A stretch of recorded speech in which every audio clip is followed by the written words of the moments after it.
All right. Hopefully it runs a little bit smoother this time. I apologize for that, guys. Sometimes things are within your control, sometimes they're not. But nevertheless, let's dive right back into the charts and pick up from where we last left off. Yeah, so we got that dump that's occurring right now. You know, we still got these fib levels right over here. You know, 1954 inside that area. I'm actually going to set some limits for that zone. I want to see if the 0.5 fib level can be respected. As I was mentioning earlier, you know, I was looking at some scalps already scalped out. A good chunk of that scalp long for us. Now just kind of just waiting. Just waiting.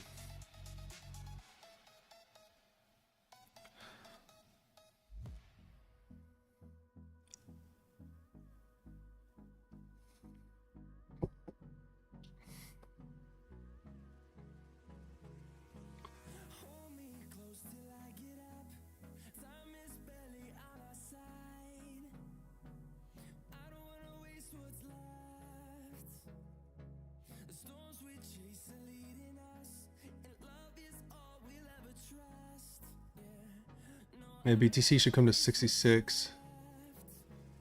What's USDT doing over here? USDT is being squirrely.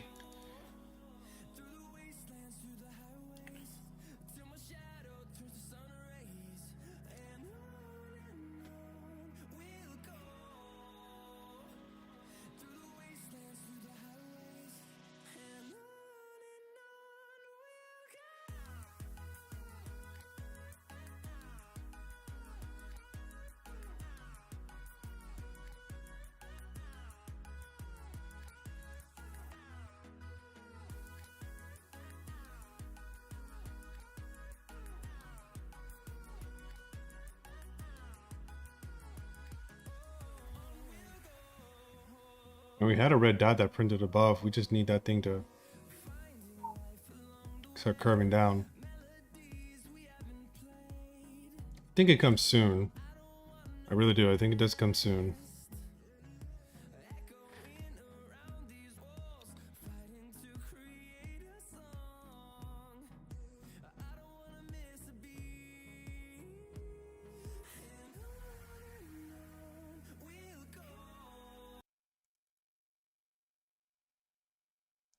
Right.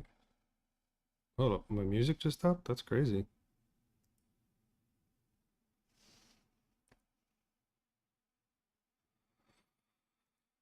All right. Can't have that. Can't have that. Good morning, Danny. Appreciate the love, Modern. Thank you, thank you, thank you.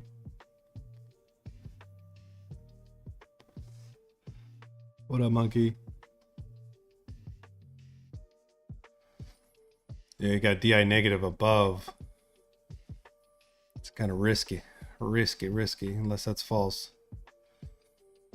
Do have a green dot that printed here. This sweep down a little bit lower than that. It's on a 55. What's it look like on a 34?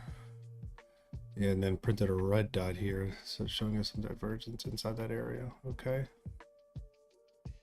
Just squeezing a little bit harder. Come down to a 3-minute. Nice green dot here on that last move. Okay. Loss of strength, bear strength, loss of momentum. They never broke beyond the DI negative. Now if that ADX flips up, then that's what's going to give us our lower targets. Let's wait for a confirmation on the 89. All right, let's get confirmation we can hold this level, this green box. And I'm going to be targeting this liquidity pocket right over here, 2165.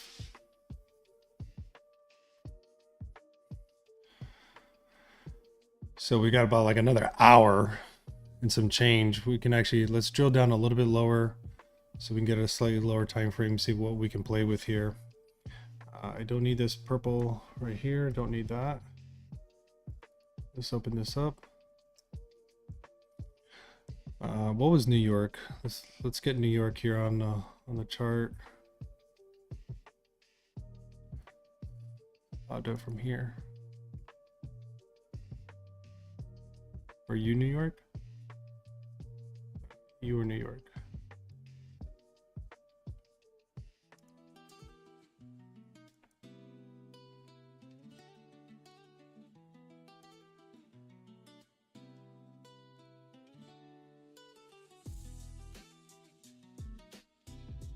So here's what I'm getting at. Like if we were to start rejecting this area right over here, we start rejecting this area pretty hard, we're definitely going to be coming back into these levels down over here. If I can maintain this green box, you know, if we can maintain this area, then it is risky, but I am at a mathematical 0.382, 1992 inside that area. All right, that is 1992, right? Yeah, 1992 inside those levels. If we can maintain that, then we're going to target what we were looking at earlier here on the 89 minute. We're going to target this 2162. But if I start rejecting this zone right over here, or if I reject this high, it's a small little range for a 5-minute open on the New York cash market. So if we start rejecting this area, then we need to be looking for this zone right over here. This is going to be our target as far as for entry.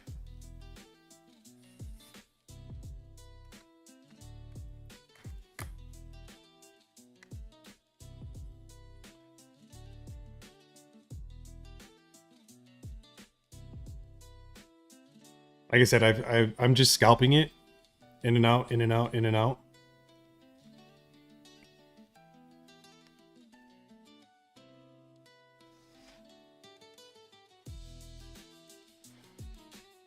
Now, let's say we get to this level right over here. Let's say we blow past this level, we get into this pocket, you know, 2049, and then we get a small retracement and it either bounces here or bounces here. Then we have a higher probability that we are going to be moving higher, you know, into those 2160 areas that sit over here. If they have a thicker pocket on a lower time frame around 2195, that would be so sweet. So the reason why I point this out is because maybe you don't have the appetite to look for longs here in this area. Maybe you're aiming for lower or anything like that, but in the event that we don't get lower and then we get a push up, then I'd wait for the retest of this to look to long it.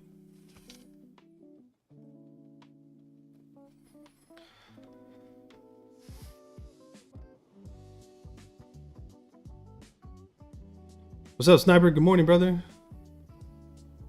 What's up, Freeze? Good morning, good morning, good morning. I don't know why my music keeps stopping. That's hogwash.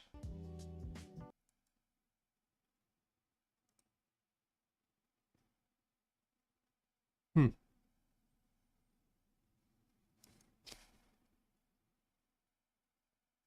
right, let me restart this music for myself because I can't operate like that. Dead silence. That's too much for my little brain.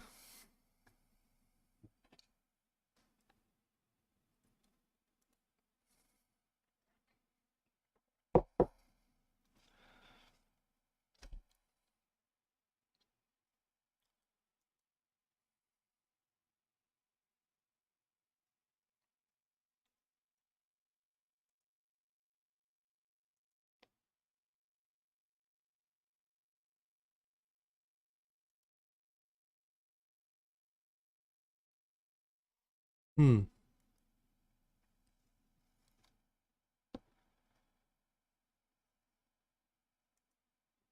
Yeah, now no music is playing. That's crazy.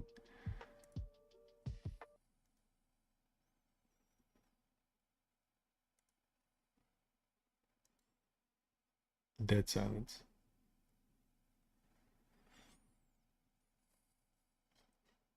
Apple Music's not functioning.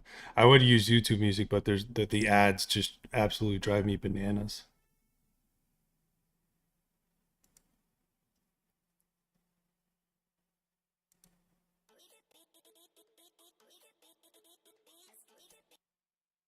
Yeah, I'll restart it.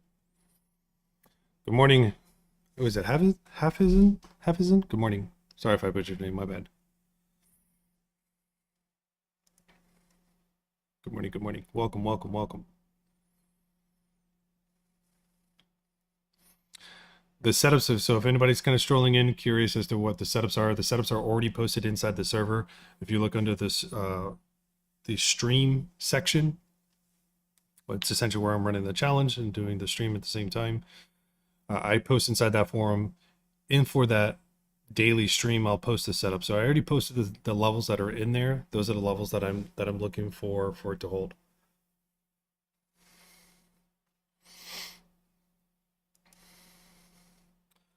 Guys, I'm gonna go bananas here. My music is a no-go.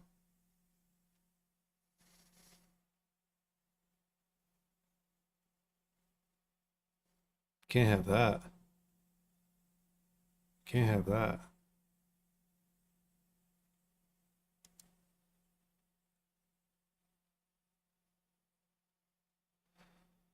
Oh no.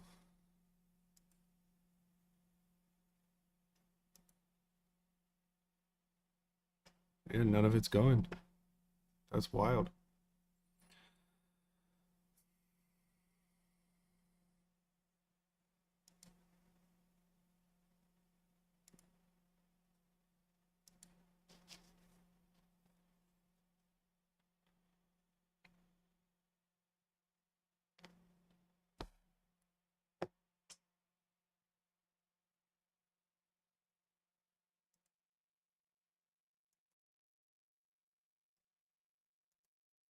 Apple Music doesn't love me today. There's no sounds for you, Saint. You guys gonna listen to me breathe. It's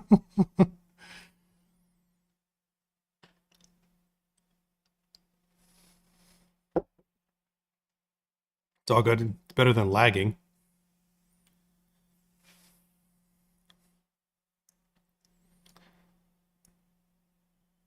Yeah, so we're getting some rejections already here inside this area.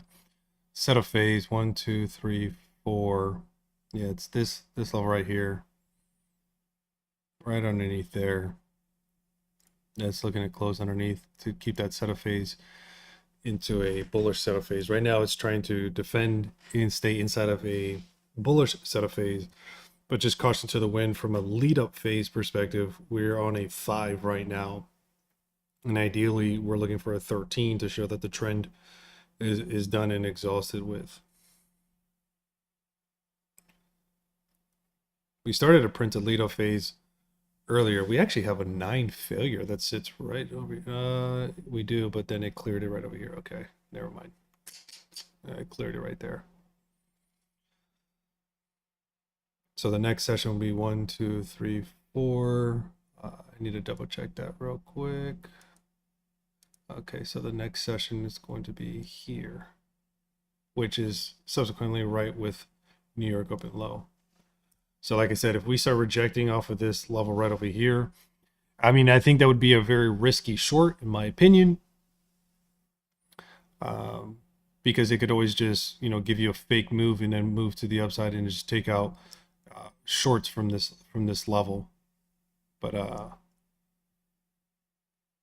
I'd really wait for a break above if I'm going to start longing, or if I get a hard rejection here, if I get a lower high here in this area, then I would consider maybe looking at some shorts. But if I break above and I make a higher high in comparison to this high, then I'm definitely going to be hanging on to the longs and sticking with the long thesis. So it's really either direction.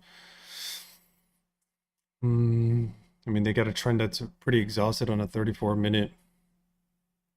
They did print a red dot here on the bottom, which that kind of shows me that we got bottom shorters here in this level. They're trying to push the price down a little bit lower. They still are holding on to some strength there. 89 minute. 89 minutes shows something a little bit different though. Higher time frame. You know, we have a loss of strength from a bullish perspective. DI negative is above the baseline, but the ADX is not there. So, you know, this kind of points towards, I wouldn't say non-authentic moves, but just more like an exhausted move. You know, like if you have boxers sitting in a ring, someone's just tired and they're just swinging. They're just swinging. And some of them are landing, but you know, there's no precision that's in that. So bears need to take a break. They're kind of running themselves ragged here. If you know, if they want to push the price lower, that would be the ideal move. Let's go to a higher time frame. Let's look at a 4 hour real quick. Kind of the same situation, same scenario here from a DMI perspective. You know, no real strength behind this move, just all pure momentum. That's just pure momentum. Let's look at a daily real quick. Daily still holding that strength. DI negative is above, but if you look at DI positive is literally on a flat line area, and you can see anytime he gets to these levels, look at me. Anytime he gets to any one of these levels, it starts to move right back up. Right? So when price action was coming down, I'll move this over. You know, price action was coming down. You can see DI positive was sitting relatively in these flat levels. You can see where it was kind of moving sideways. And then we had our moves up. Boom, boom, boom, boom, boom, boom, boom. So that's kind of where it's sitting right now. And that's on a daily time frame.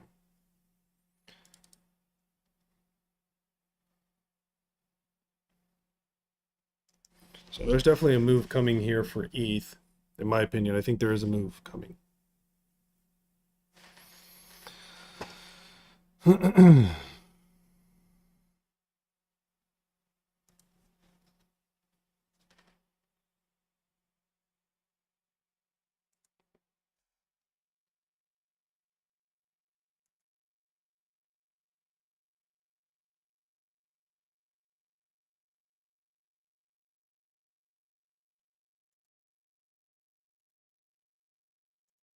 Maybe the app is just slow to start. It's the only thing I can think of.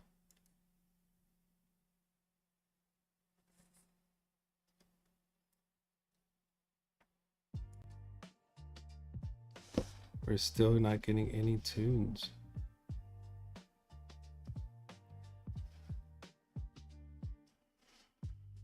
Womp womp.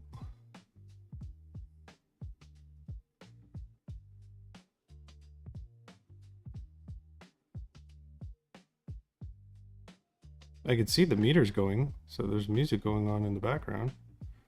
But I'm not getting it. That's weird. Let me double check settings real quick.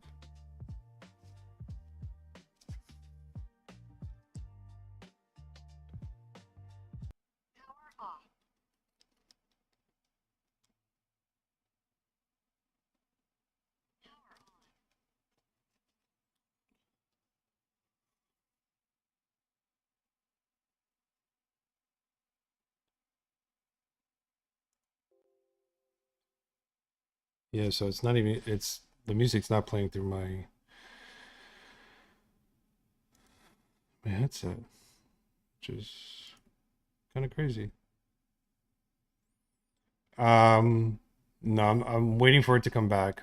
I'd wait for it to come back, man.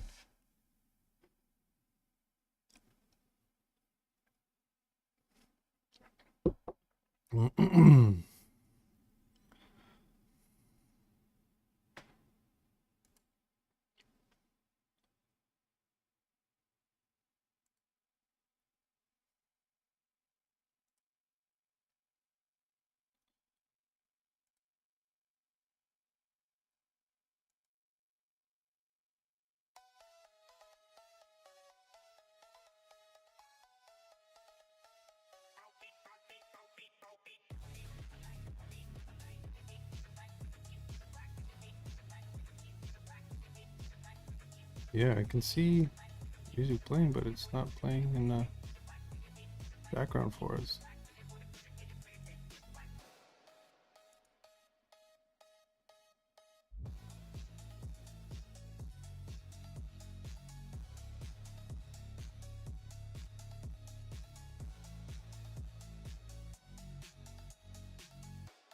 Oh, that's interesting. Yeah, just waiting right now.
think you guys can.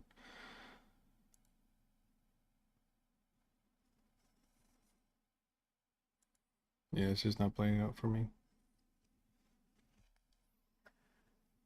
Yeah, so essentially, this is what I'm looking for.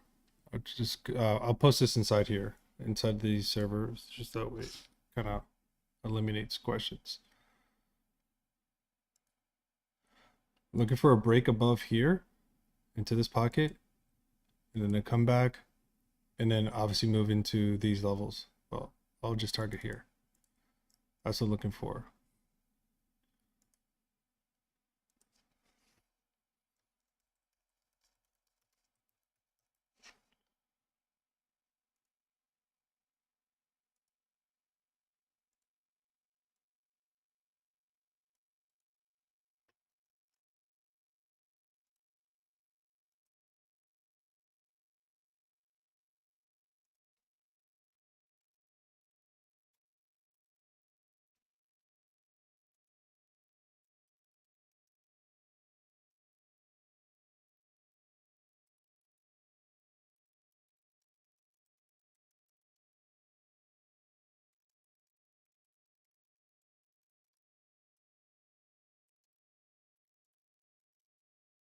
You see how we're rejecting off of that? That's not a good sign.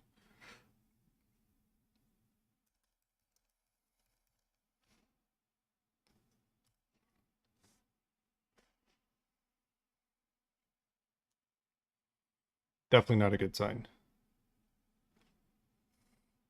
Could have shorted that, but I didn't. I'm sitting here farting around trying to get my music to play, but I didn't short that. I don't think that would be a huge banger for me personally. I'd rather just wait for the long. I just posted inside of the server under the stream section. So, and if any of you guys are curious as to what that setup looks like, what I was just kind of going over, I just posted it inside there for you.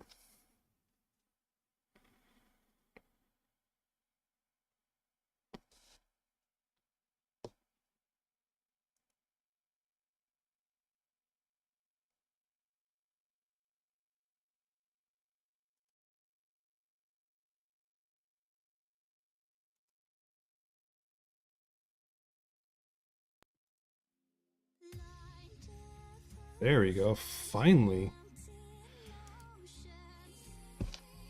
Now I can concentrate. There we go. Much better. Much, much better.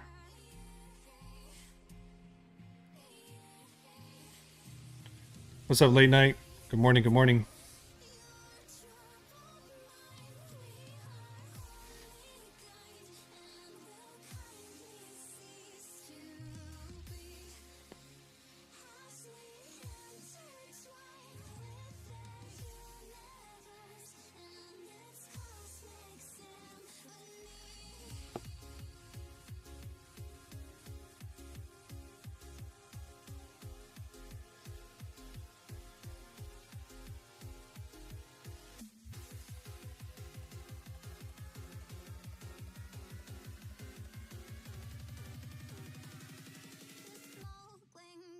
BTC has orders that sit around 67.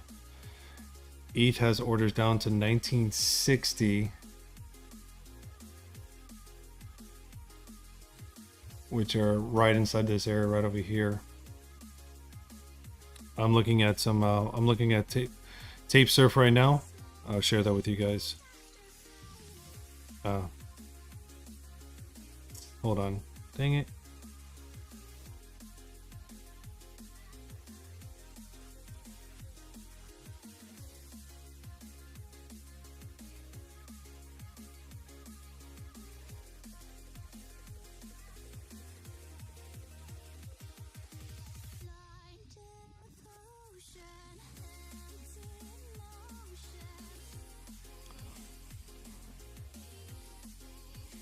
Yeah, looking at these levels right over here. So you got a nice little order block that's developing here. At least orders are coming in. They're piling in. Some of them are spoofing it. You can see that they're adding and then they're removing, adding and then they're removing.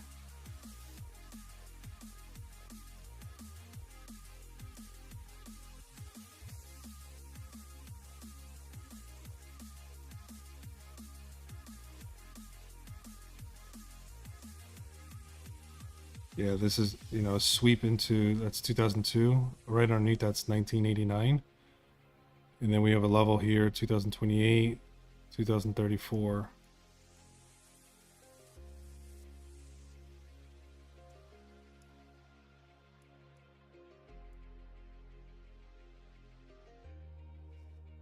Let's see what it's rejecting off of.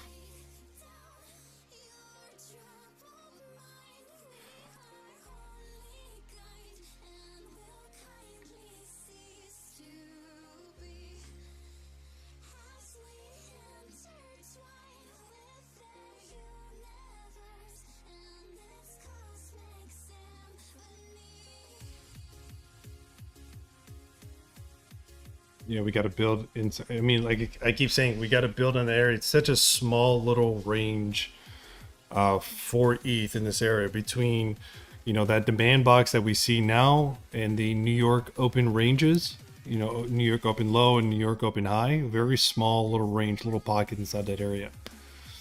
So it's a riskier position on both sides if you're shorting that area or if you're going to be longing this area altogether. It's more favorable in regards to longs just based on other indicators, things of that nature, and showing signs of exhaustion from a bearish perspective. It is more favorable on the longs, but I know some people want to have, safe moves where they don't have to have, bubble guts as they're getting into those positions. And so that's why I'm kind of pointing out saying, I want to see this break above first, and then I look to long to retest of New York open high or New York open low. Right now we're rejecting New York open low, which is not a healthy sign.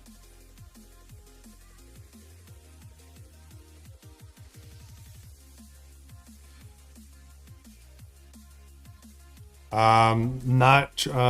I'm not trading River. Not, at least not for the challenge. No, I'm not. I mean, on personal entries, I would.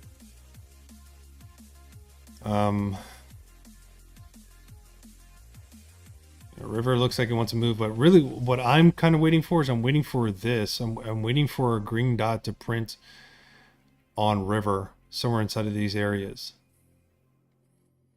Not shorting it or anything like that. Just waiting for a River.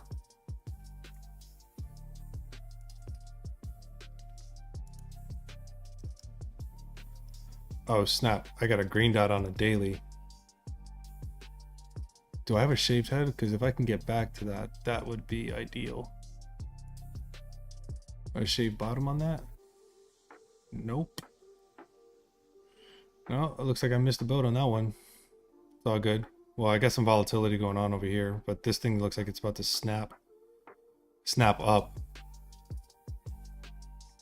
If I miss the boat on River, then I'll just look for the short. I had one at 11.236, I think, like last week. I've already cut it clearly. I just got into different positions.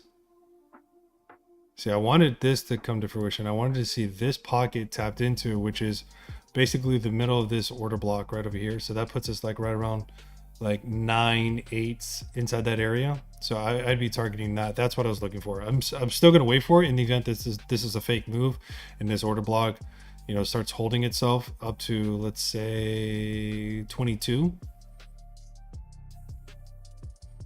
So that's what I'd look at. Hey, I can check Solana down the road. Yes, actually, I already have Solana here.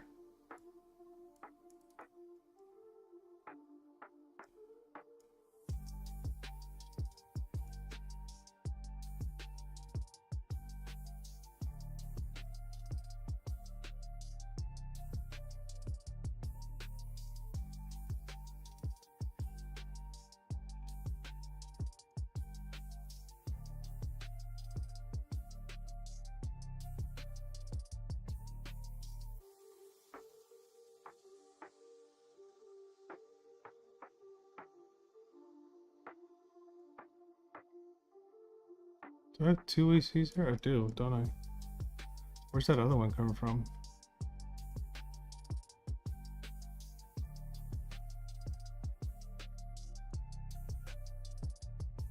Oh, I have you twice. That's why I'm retarded. I mean, it's still a wave C, but it's just looking at a subwave. Let me add these on real quick. Okay, that's where I was coming from. Okay.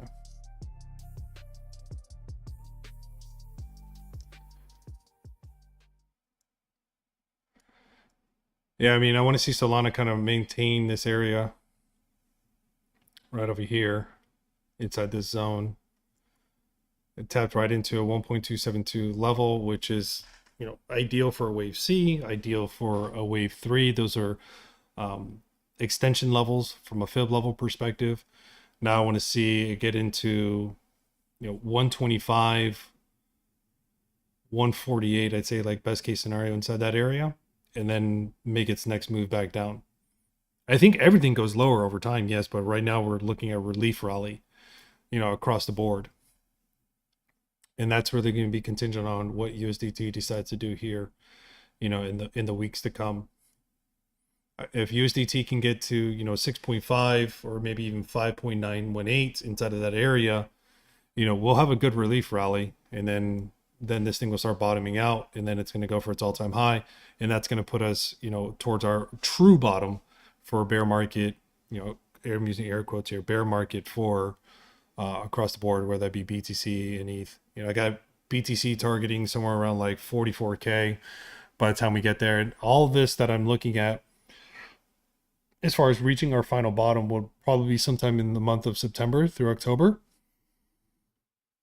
So we'll run into a relief rally here, you know, maybe for about a month or so, 2 months or so, move sideways again, and then start seeing our drops.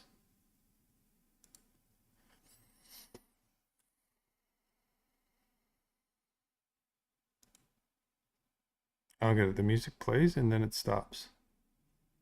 What is its major malfunction here?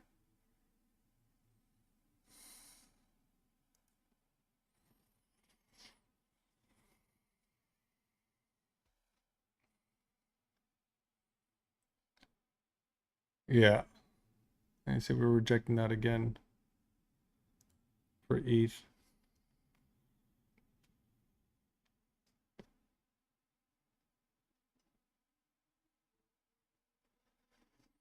To change the setup phase, it has to close above the New York open low. Came right into that area to test it, to try to flip it, and said not so much.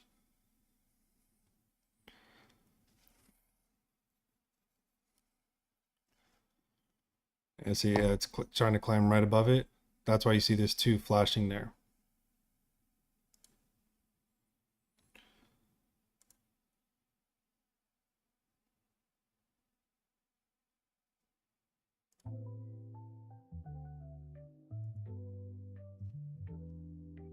Well, so weird with the music, man. So weird. Some songs play, some just sit there and don't do anything at all.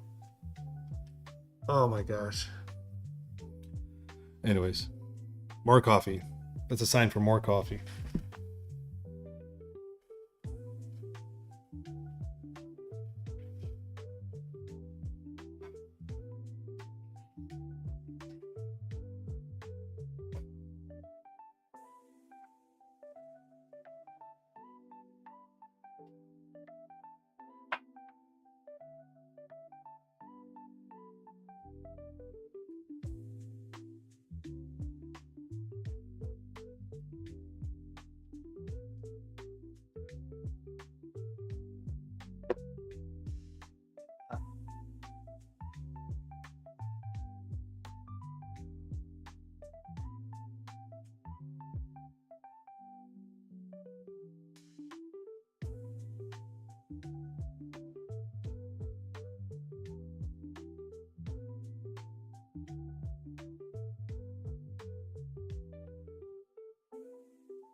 All right, good signs here. Good signs. There, got another green dot that printed here just now. These are like DCA type of signals. I didn't DCA yet myself. I ideally, like I said, I want to see the up thrust and then I want to see the retest, whether it be a retest New York open high or New York open low. But you know, and if we're gonna move higher, we need confirmations.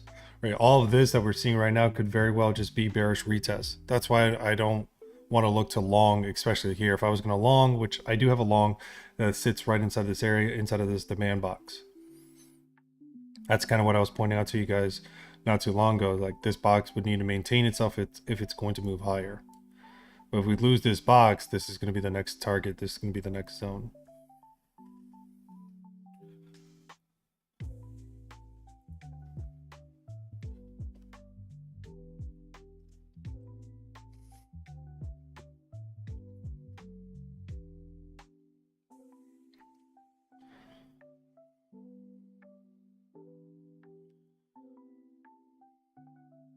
Omar, you got to go into the stream, man. Into the stream section of Discord. Everything is there, man.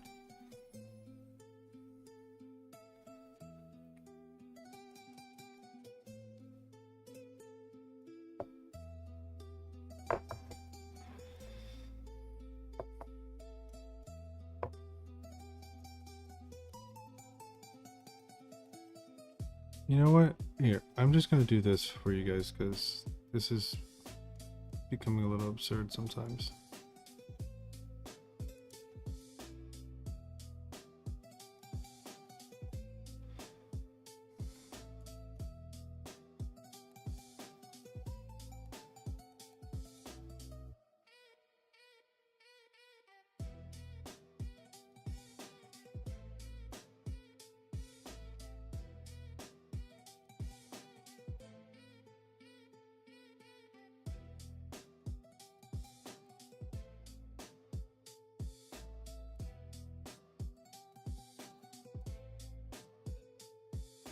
I don't know why it does that.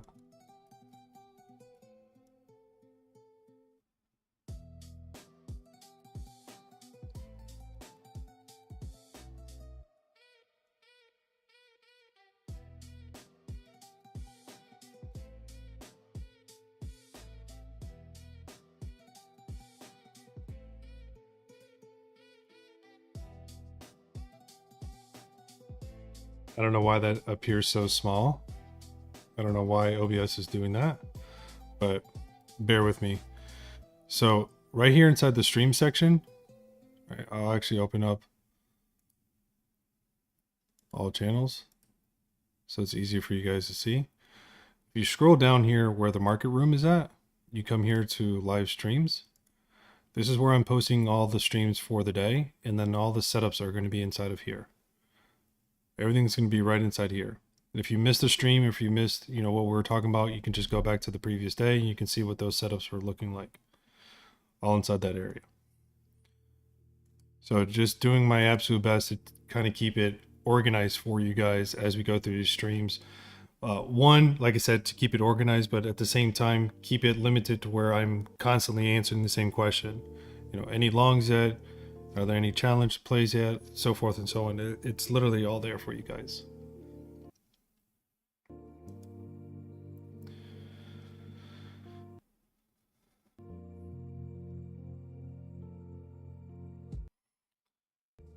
If you don't have access to Discord, hold on, buddy.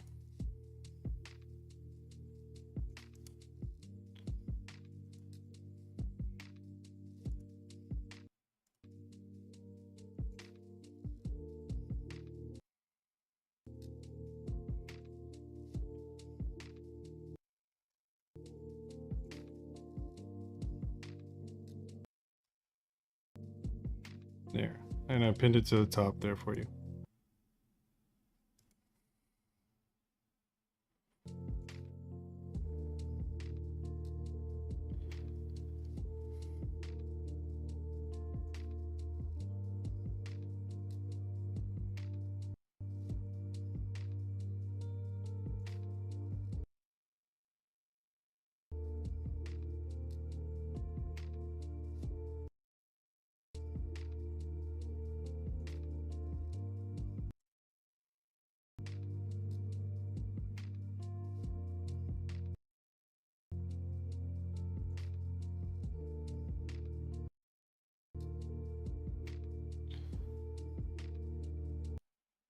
And just when you come in, make sure you go through the verification. There's a couple different roles in there that you have access to. So to see some of the things that I'm referring to, I usually tag the appropriate role that's associated with the coin. So we have some BTC, ETH, and Sol roles that are in there. So if you're interested in seeing ETH or BTC or Sol or anything like that, typically we'll tag those.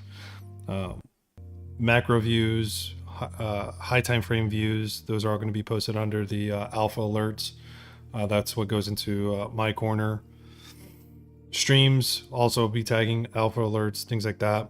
There's a VIP access section, so if you're looking for free education and content, just look at the VIP access section and just kind of follow those prompts, and then you'll be able to get access to it. It is the VIP is free. Essentially, it's just utilizing the referral link through the server. And then once you have VIP access, you'll have a VIP role inside the server. If any of you guys here streaming with me don't have VIP access, and you've already followed those prompts, then just DM me. It's literally a flick of a button for me to help activate that. If you don't have your VIP 3 status on Bitfinex for the discounted fees and for the campaign bonus, shoot me a DM with your UID, and that way I can make sure that that gets squared away for you.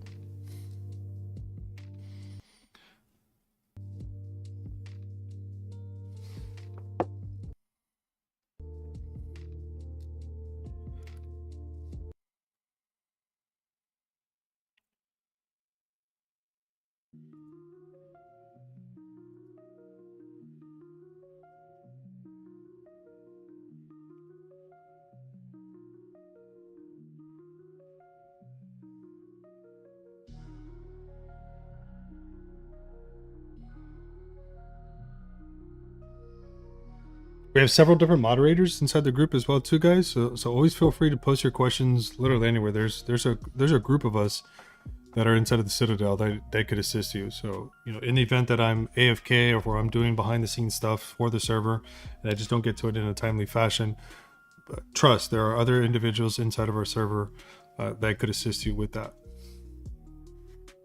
They can grant roles and all that jazz.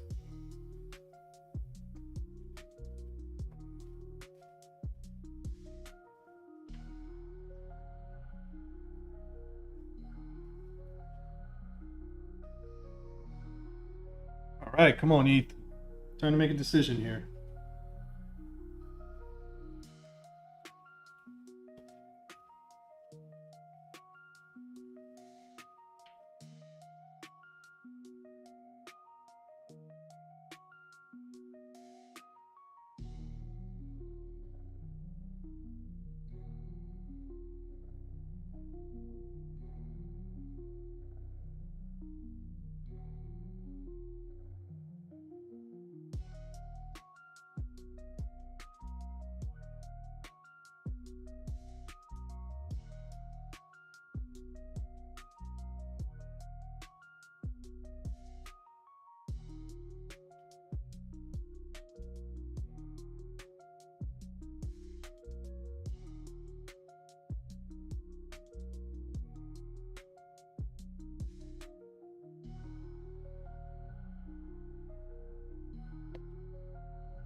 I used a mixture of liquidity hunts, hunting for liquidity pockets, LA wave thesis, and harmonics.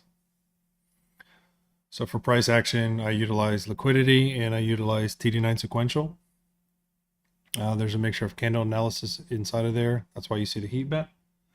For price prediction, I utilize LA wave thesis. And for TPs, I utilize harmonics. Welcome, welcome.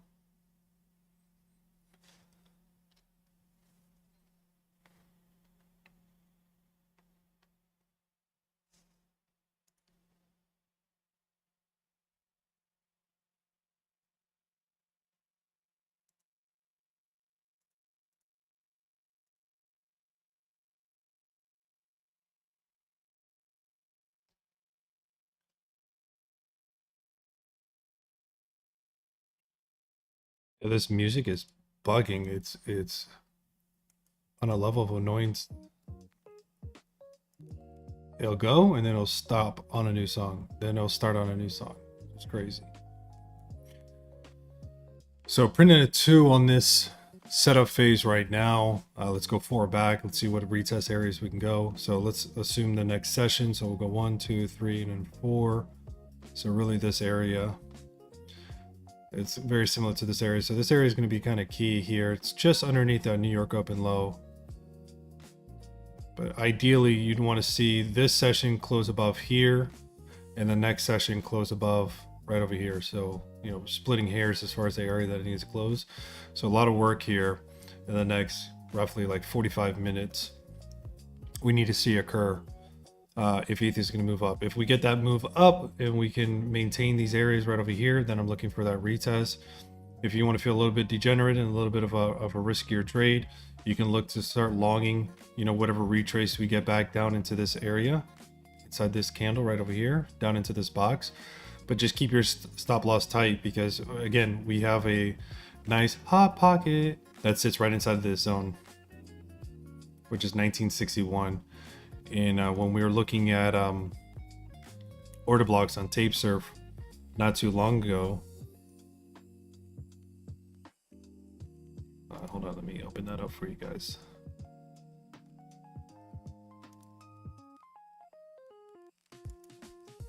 You know, we have some orders that are being built here in these zones. I mean, we have a ton of people just aping in on longs inside this area, and same thing with shorts. But we got more longs. You can see here we got more longs that are building here in this area, which is a little scary because then that can provide for liquidity for a massive flush down to the downside. All the way down to 1900. We got a nice thick block that's developing. That is, it looks like it's being spoofed. Like they're adding and then they're removing, adding and then they're removing, adding and then they're removing. All right, so 1900 puts us, from a fib perspective, puts us right around here, 0.618 level. So they would take this for liquidity, violate the 0.5 level, and then come to a 618, which is classic wave 2 characteristics.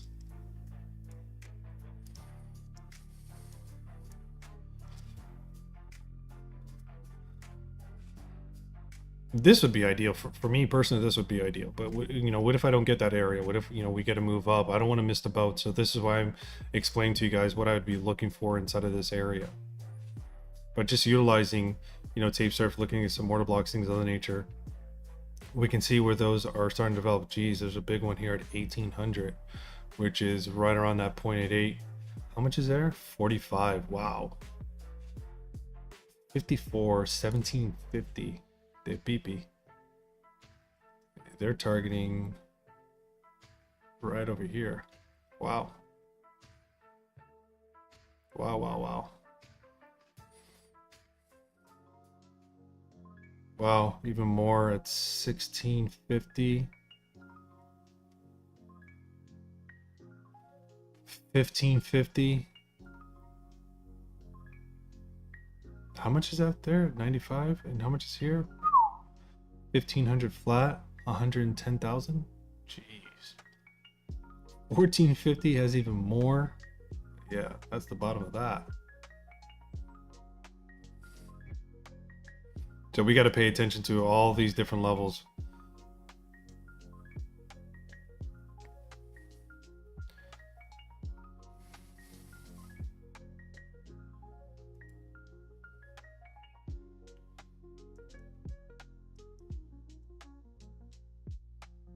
You know, what does CoinGlass give us here? Let me look at CoinGlass real quick. Hang on, guys.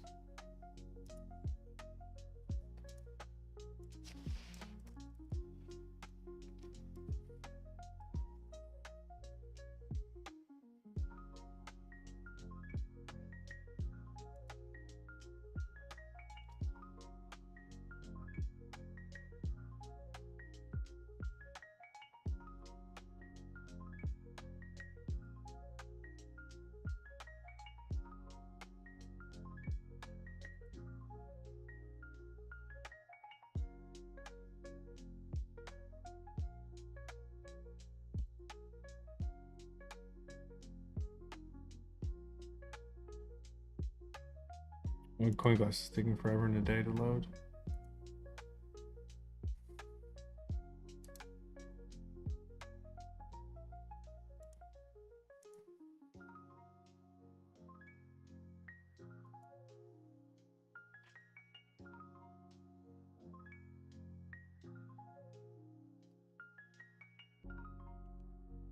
Yeah, so we still need confirmation before we can move higher. You just gotta wait, man.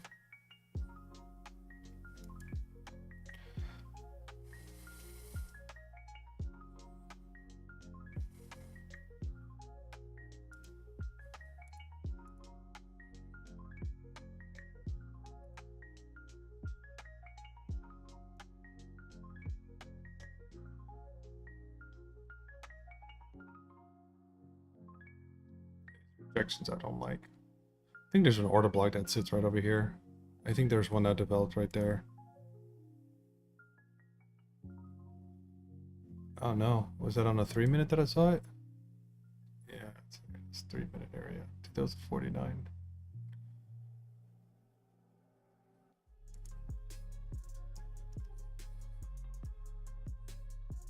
Yeah, it's a big dogfight right here, right now. And when we're looking at tape surf, that's where you saw those orders. There's a heavy amount of orders that was sitting in that area. That's what I was saying. That's kind of scary because that could provide the liquidity for a move down. Excuse me, an aggressive move down to the downside.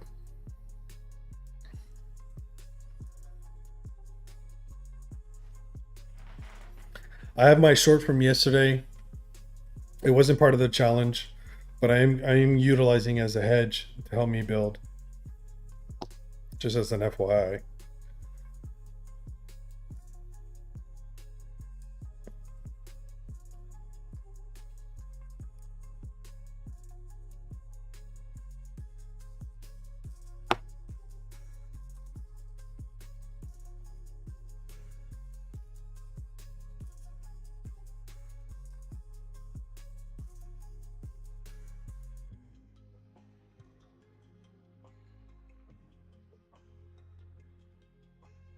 Remember the daily target for us, for the 1K to 10K is roughly around 8%. That's what we're trying to grow per day. So as the port grows, it's 8% of whatever that port is, not 8% of the 1K. It's 8% whatever the port is. Yesterday we did a 25% gain. So yesterday was a good day. Essentially, we could have no trades today, or at least from a challenge perspective, and we'll still be ahead of schedule. Not that that's going to occur, just pointing out that we don't want to force trades, here in this area just to try to hit a specific target from a challenge perspective. The idea is to wait for these A+ setups, ones that make sense, that we have high conviction on them.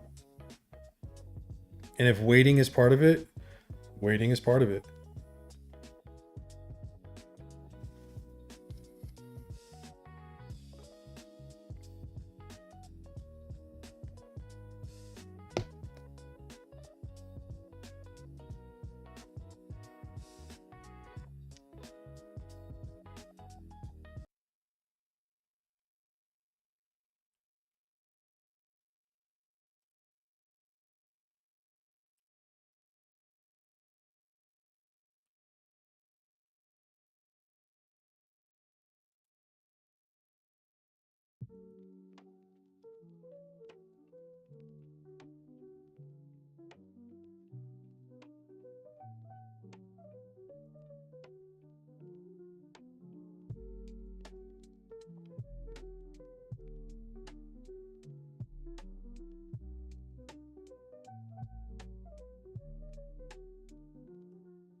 Right now, Bytunix inside this campaign is giving up to roughly around 30% discount on fees, trading fees. They're relatively low. I've traded a lot of exchanges over my career, and I have found some that are cheaper. I'm not going to front, but those The user interfaces were garbage. P&L cards were garbage. Um, Getting into hedge mode was just not even an option for them at that time. It may have changed. But one of the reasons why I like Bitfinex is because one, the user interface is super clean, super friendly. Anytime we have one of those anomalies that occur in the market, kind of like what we saw back in October 10th, where the entire market got flushed. There was a lot of issues on the exchanges, specifically with Binance, and a lot of these exchanges, they write their codes off the back of Binance. So this is why you see a flush in a lot of the different exchanges that are out there. But Bitfinex makes it right, right? So if they see that you had stop losses, but stop losses weren't honored, or if there's a glitch in the market, they always reimburse.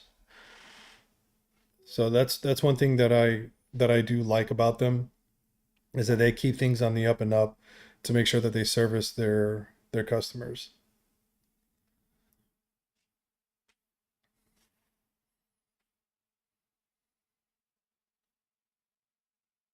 Again with the music. Again.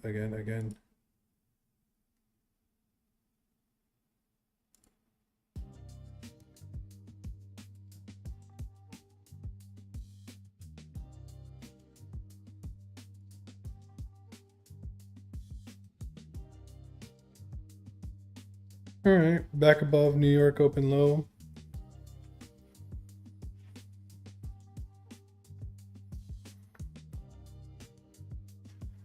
In a perfect world, this is kind of what I'm looking for. Next session opens, pushes up over here, and then gives us a retest somewhere inside of here. Because then, I do have a push up above, but now I need to have a confirmation close above it. So let's say that this candle, let's just make the assumption, this candle closes above here, somewhere inside this area.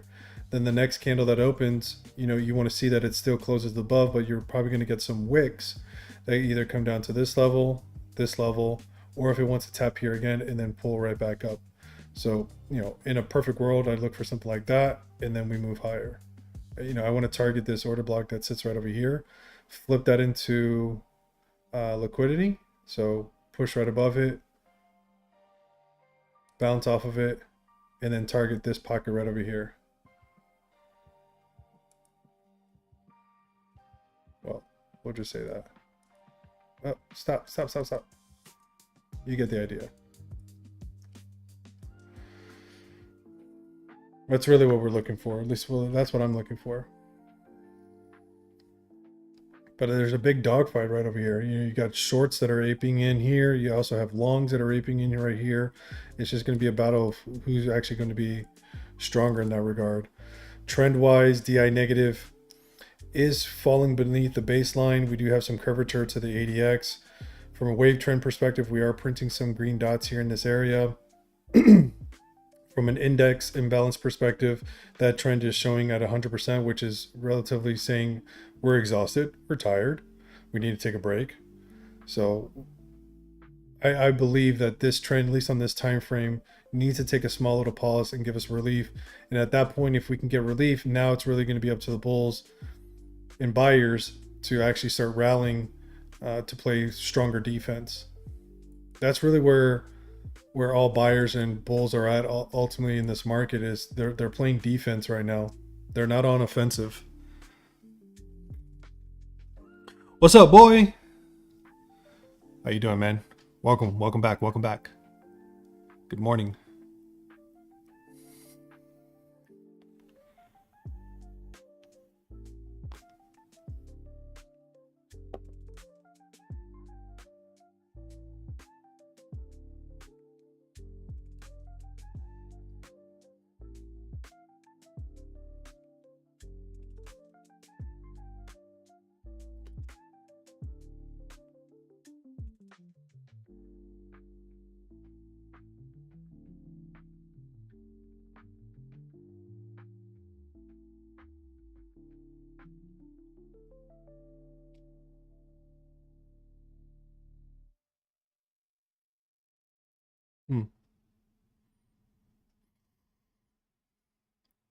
Just a quick reminder, we do have a couple giveaways going on for the server. One is for journals, and then one is also for the tag for the server. So it's an easy way for you to come up. They're $100 giveaways that we're doing. We're actually anticipating. I was discussing with some of the High Council yesterday, doing another giveaway once we cross that 200 mark as far as members inside the server. So we're getting there little by little.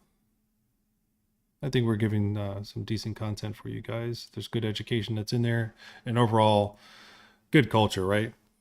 Nobody bashing anybody, everybody just kind of propping everybody up, building each other in that sense. Some people have mixed views as far as what they're looking at, but no one's pointing fingers or like, oh, you're wrong, or you're an idiot or anything like that. We don't have that type of culture in there.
A little bit of a healthy sign there, a little bit of a healthy sign. Not out of the woods yet.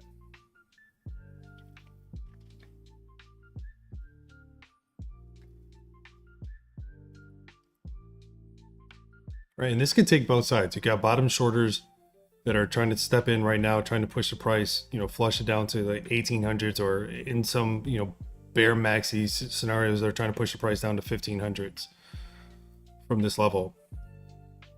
But the reality is that there's more liquidity to the upside.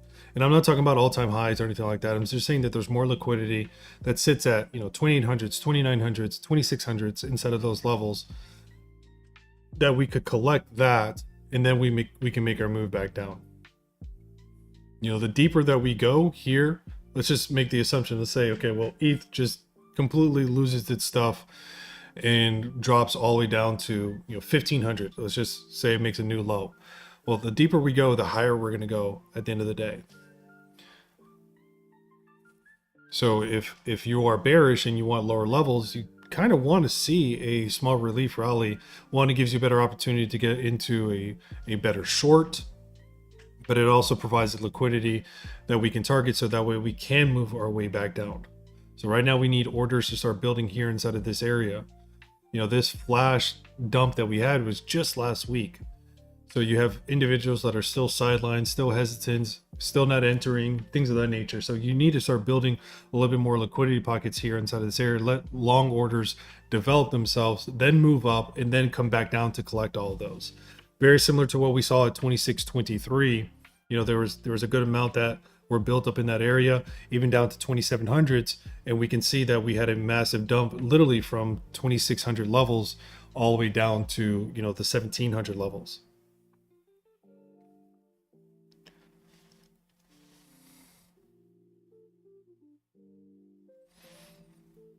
Yeah, the list. If you have VIP access, the list of indicators is inside of the server.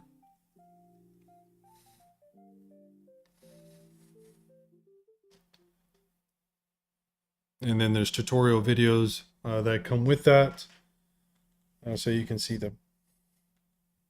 To get VIP access, just check out the VIP access channel, and you can see how that works. There's no charge to be VIP. It's just a matter of utilizing the referral link that we have with Bitunix. So once you create your Bitunix account, you fill out the quick form, which has your UID. Then you'll be granted VIP access, and then you can see all the additional educational content that we have there. It's free educational content. There's tons and tons and tons of books in there. There's a link that I have in there with literally like over 300 different books that are in there. Numerous different strategies, Elliott wave thesis, harmonics, price action, candles, you name it, it's all there. These are all downloadable things that you can just, click the link, download them, review them on your own pace.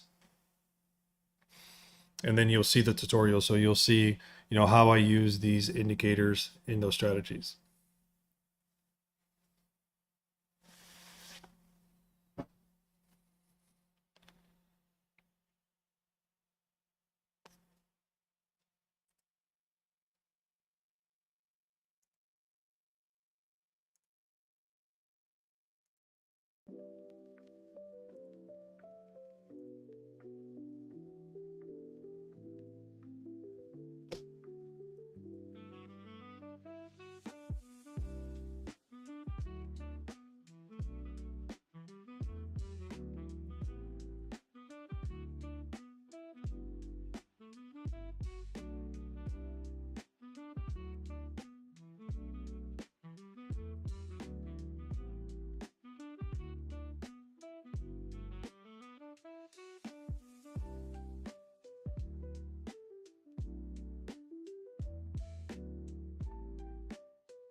And there's relatively, and if you don't want to go through there, you could always go to my trading view profile and you can see them all there. They all sit right over here. From harmonic patterns to liquidity, order blocks, risk and reward indicators, confluence checkboxes, smart money concept tools, Elliott wave tools, they're all there.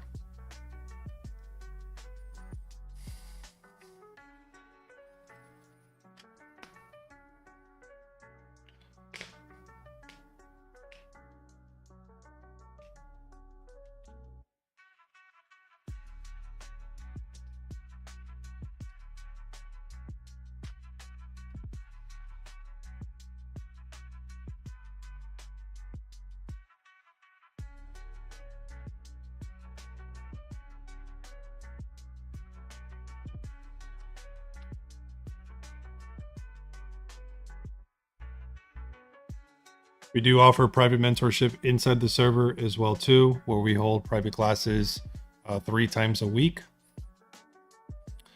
Mondays, Wednesdays, and Fridays. Where essentially you kind of get similar to the streams, but it's a little bit more of a deeper dive. Well, it's a lot more of a deeper dive, to be quite honest. We go from beginner level all the way to advanced level, where essentially I break down all of my strategies, how I utilize them, from basic levels of identifying trend and support and resistance levels to utilizing smart money concepts, to utilizing fib levels, to Elliott waves. We do talk about psychology as far as how greed can impact a trader, how to handle losses from risk management perspective. So we dive into all that stuff. All that can be found inside the server. All the information that's related to it.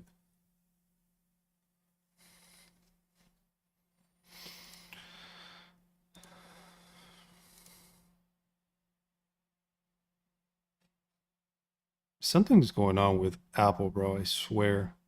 Like it only wants to play certain songs.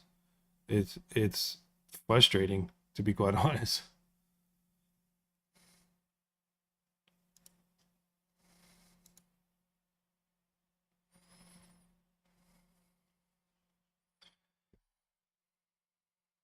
I like to have music in the background, at least for myself. It helps me concentrate better. So if you hear me ranting and complaining about it, that's kind of where I'm at.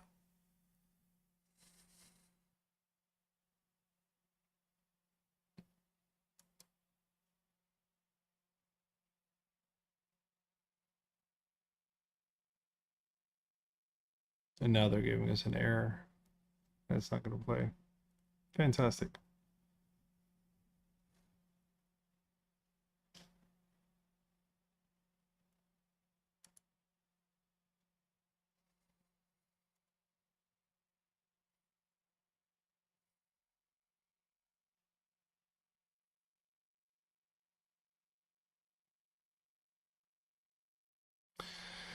Yeah, so that setup phase, this is the candle that I was referring to, right? It's this area right over here.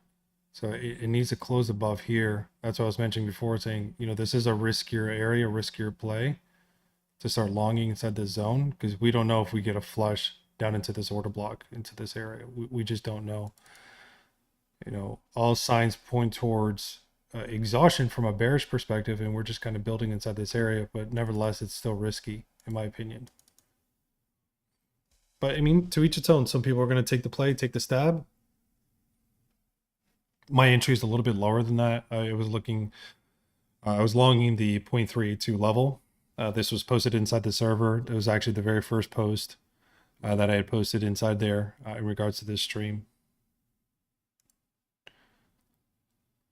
So when I had posted that, I believe we were floating somewhere around inside of these areas, inside these zones, and then we came back down to those levels.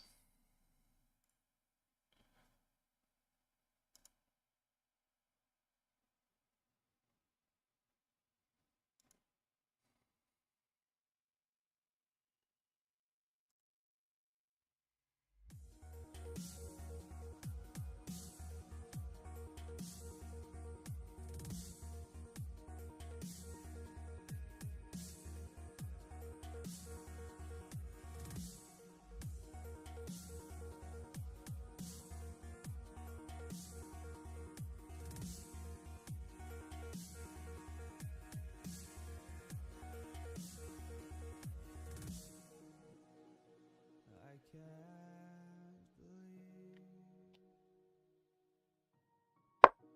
the night lay waste to all we'd given. But honestly, you've gotta know that this ain't living. Look at me. But we could look at me.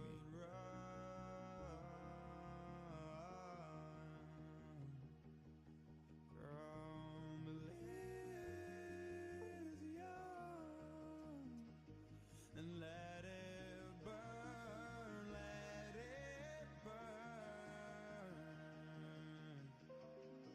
You've gotta know that nothing lasts forever.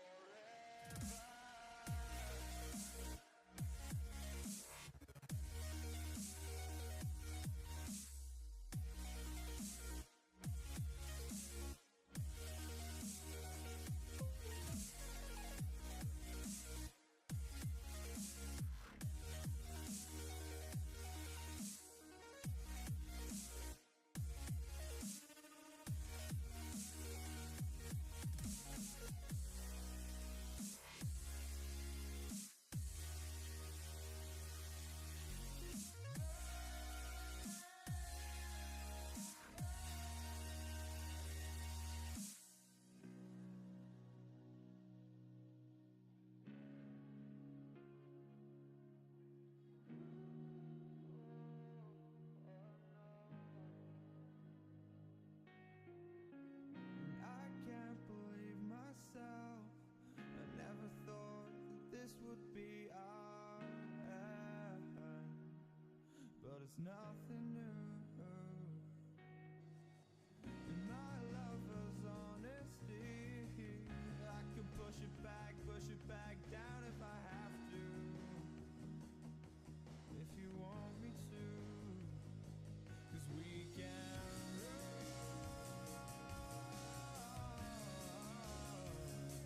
and we can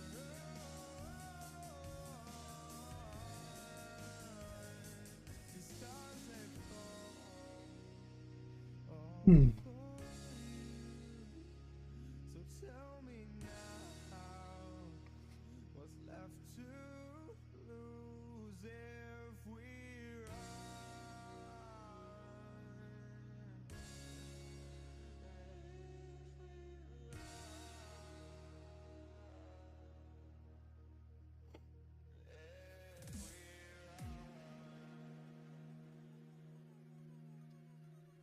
Tuesday's being a boring day. Wonder what Wednesday is going to look like. And we're probably going to see this type of boring price action, to be quite honest with you, for some time now, for a little while. Maybe we get some dips, things like that come a little bit lower. But this, this sideways movement that we see it's not necessarily frustrating. It's a necessary evil, for lack of better terminology. But in the world of trading, in the sense of, wanting to see price action move, it's kind of like, make up your mind already. Go lower so we can get better entry, or go higher so we can get better entry, either or. But, this middle of the ground stuff is kind of like, it will definitely test your patience. It's one of those scenarios you can literally close a chart, go have a meal, go to the gym, come back, and guess what? Price action will be in the same spot.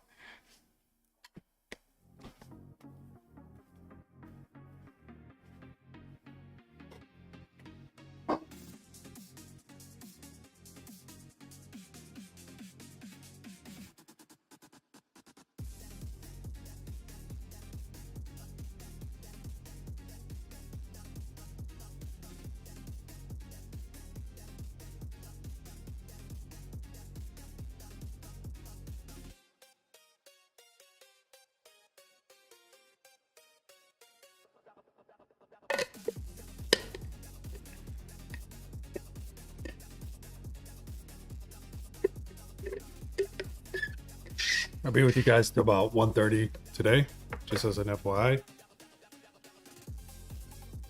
Then after that, I grab a quick bite to eat, and then I'll be inside the server, just kind of going over ideas and monitoring setups. What are you doing, River? Do anything different yet?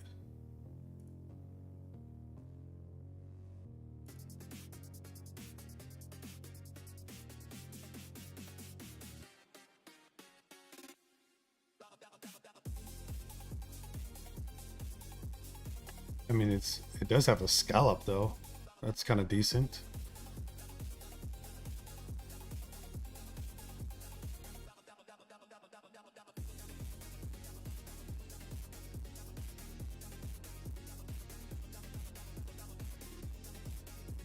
Look at me. Look at me.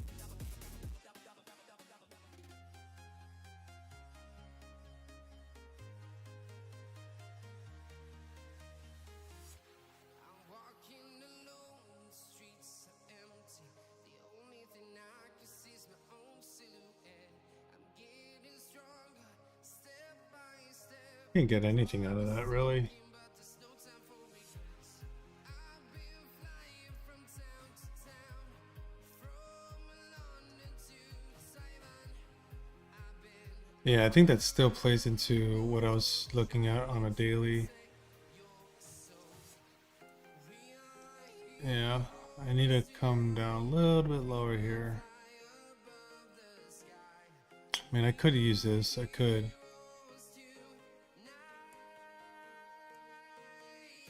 I mean, you can still get that. You still get a pattern out of that.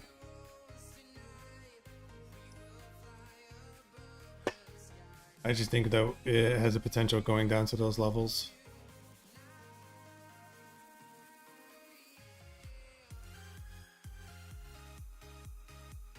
Well, that thing runs hot quick. That's on a 10. He had a 13 right here, and it extended up. We got a subwave here. 1, 2.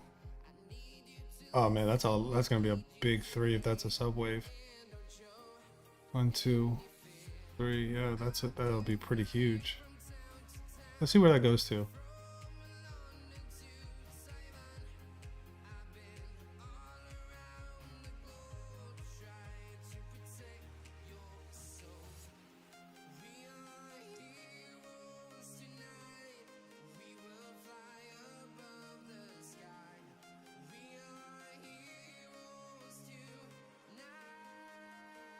And that taps right into a level that I have above. I don't know why I have this. That's residue. Don't need that. Damn. Yeah. If we don't get back down into these levels, then I gotta wait for that. I gotta wait for the short. I have residue here. I don't need that because that matches up and that lines up with the higher time frame. 707 up to 76, so between 45 and 51. You got 48 middle of the ground. 46 would probably be the area. I mean, yeah, 48 will probably be the area.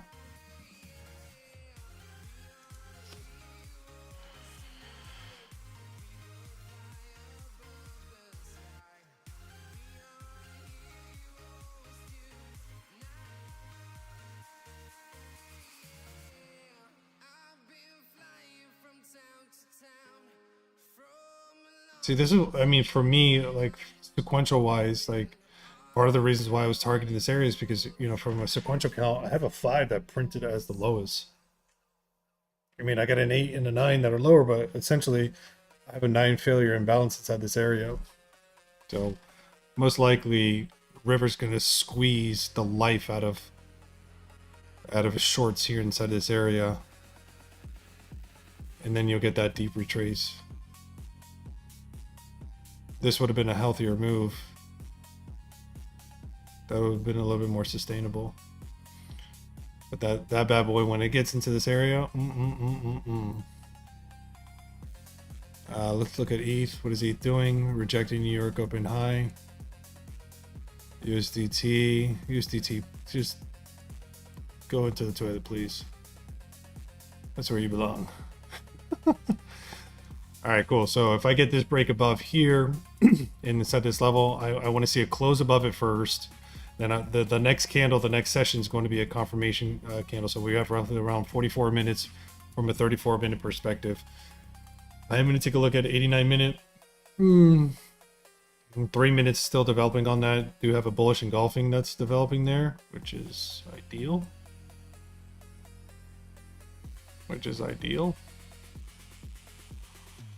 And like I said, there's 3 minutes left in that session. So we still got a lot of work to do. A lot of work to do.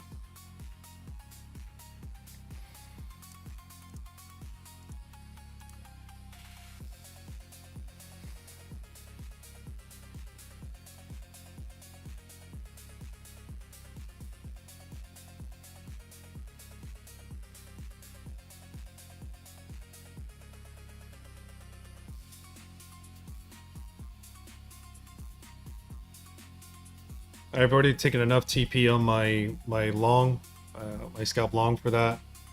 That if I have an add back, it won't hurt me. My average will be higher, or excuse me, lower than what this level will be. So I will be longing it in the event that we do get the confirmations for it. But now we just gotta wait. All right, we're gonna go into a confirmation session here. Not interested in shorting it down here. Like, me personally, I don't understand stuff like that.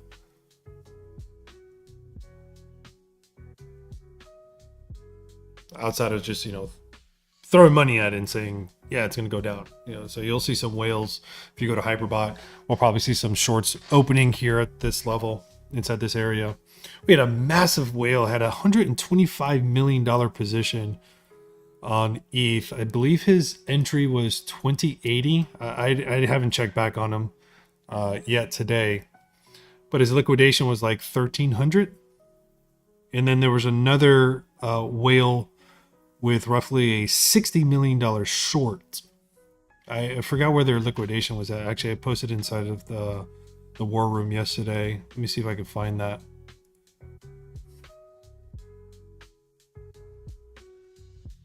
It was late last night. Let me take a look. Let me take a look.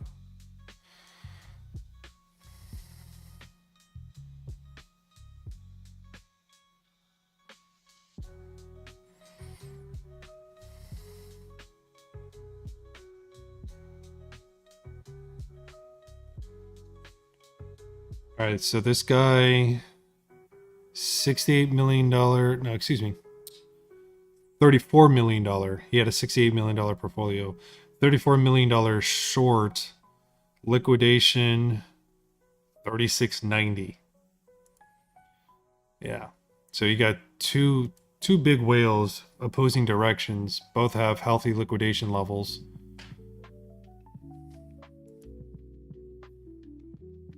And I like to just track seeing what what the big boys are doing in that sense, and not necessarily following suit, just seeing what the majority of those whales are doing. Because if you have a collection of whales that have heavy positions, and they're true whales, $5 million and above as far as portfolio, not sharks, not shrimps, we're talking about true whales, and the majority of those whales, just looking at their track record, if they have positive ROI and they have heavy positions, that kind of speaks volume to me, because I'm like, well, this guy must know something that I don't know, or see something that I'm not seeing. What's up, Sean?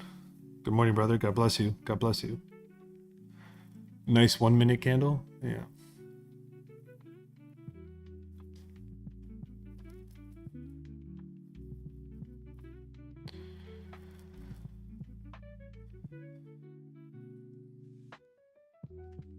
So close above it, lower high.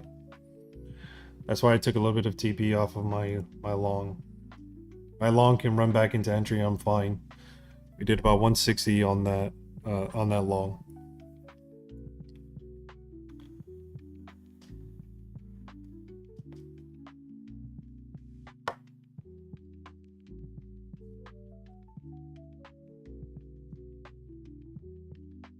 I want to see 2054 get tapped into, to be honest with you. That's this little pocket right here. 92% pocket, just whoop. Because you could see there's a heavy amount of shorts that just opened up right here and then boom, pushed the price down. Now these guys are still holding. Some guys actually added to their position that were short from high or above.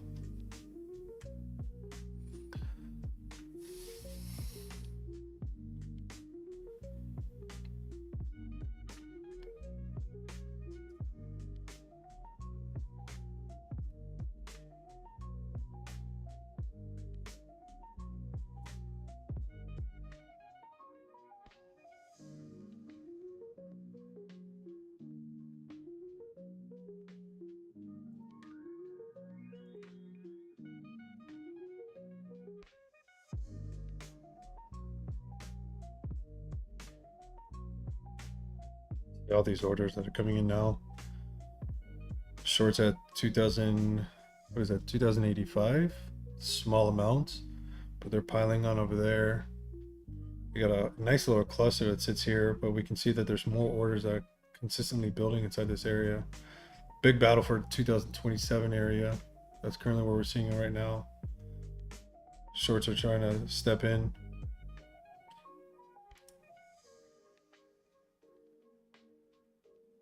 $2036 there.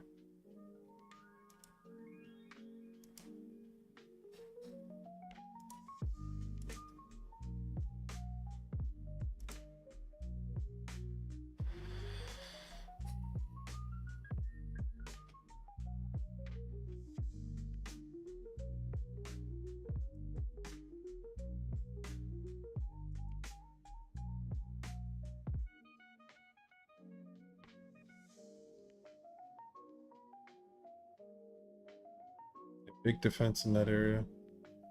Big defense in that area.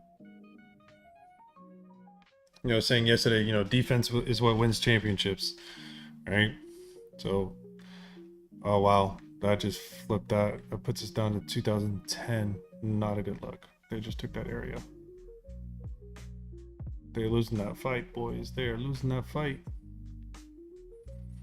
Look at me. Look at me.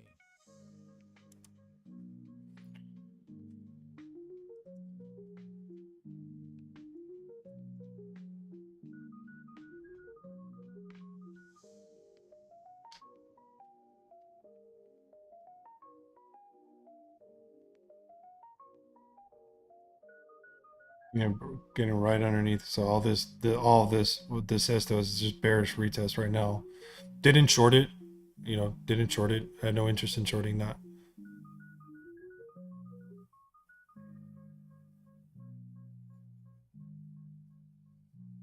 But yeah, coming down to 2010, and then the next shelf right underneath that is 2000.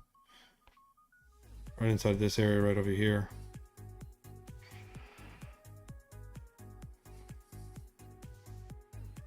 Oops, 2000 right here. Thin orders. 2012. Why did they find? Okay, that's at 2010 area. Okay, I see. So they're front running it a little bit here. They're putting some orders at 2012, which is Look at me. sweeping that, Look at me. sweeping that candle.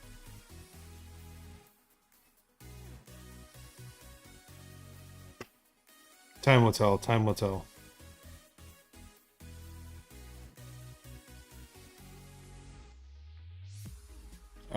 That is called tape surf. Here, I'll send you. I'll put a link in there for you.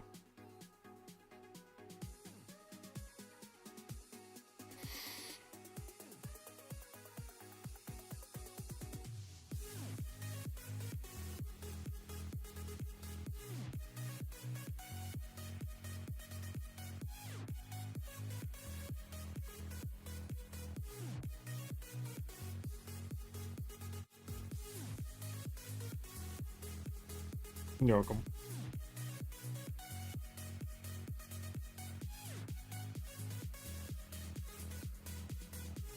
It's completely free, and you can customize the things that you're looking for. Predominantly look at aggregated markets: Binance, Coinbase, Kraken, Bitfinex, and it just kind of compiles all of those, kind of giving us an idea as far as where those orders are coming from. You can do the same thing for BTC. You can do it for ETH. They do have an option for you to upgrade. I've never taken that plunge because you know this data suffices for me. But you can use it in conjunction with CoinGlass as well too. Or if you want to look at, you know, full spread, use it in conjunction with Hyperbot and say, okay, well, I can see where some of these whales are setting up their positions. You know, either these are real moves or spoof moves, whether it be retail or whether it be like true whales building in those areas.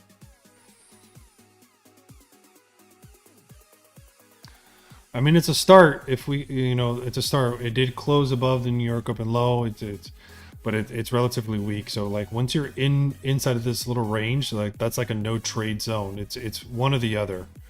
You break above, you long the retest. You break below, you re-short or you short the retest. You know, so we had an open, we broke below. Yes, we did have a close. But now all this would be considered retest in that area. So if we get a break below here, then shorts would make more sense because then we're going to target this area. But inside of this zone, you know, that's really relatively a neutral area. You're waiting for the confirmations on both sides. And being that it's such a small range, after already having a dump in pre-market into that area, in my opinion, I don't feel like these are strong shorts. I genuinely don't. I feel like they would actually provide the liquidity to move the price up higher. Now, if we got back to, you know, these levels, started getting signs of weakness, or if we got into this little pocket right over here, 21.95, you started seeing signs of weakness, then yeah, I'm definitely going to be open to looking at saying, okay, is there a short opportunity here?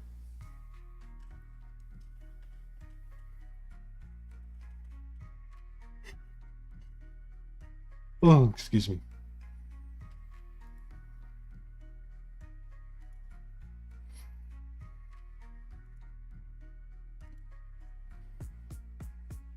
Look at me. Look at me.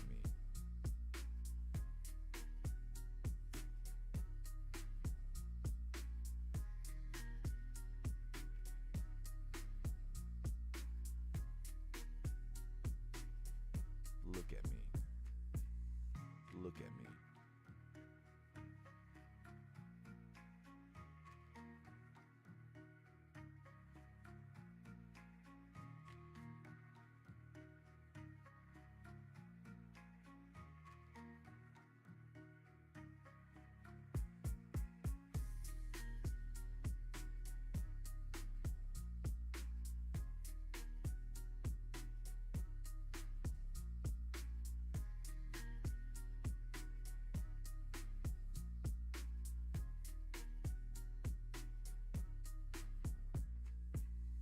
Don't trust any of that stuff. I really don't.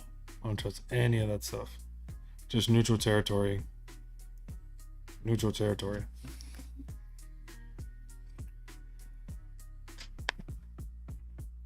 Be right back, guys. Gotta use the restroom real quick. Be right back.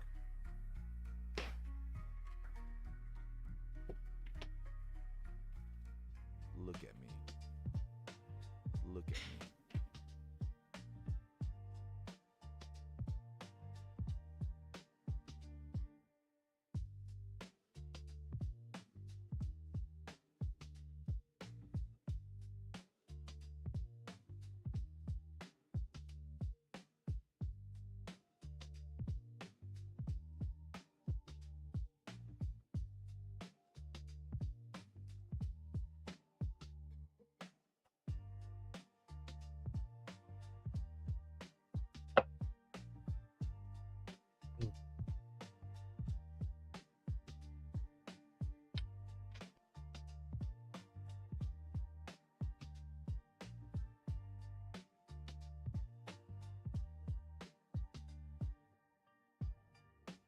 I think the key here really is going to be what USDT decides to do here.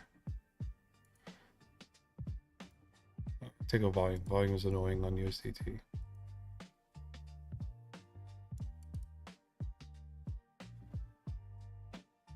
Yeah, same sideways movement. Pump, then you have a sideways movement.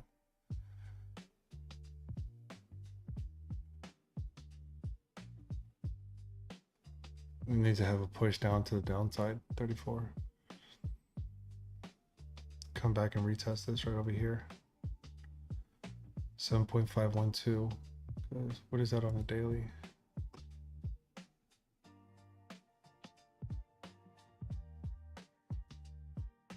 That's right over here, inside this area. Did we actually test it? Oh, we got close to it, but we didn't touch it.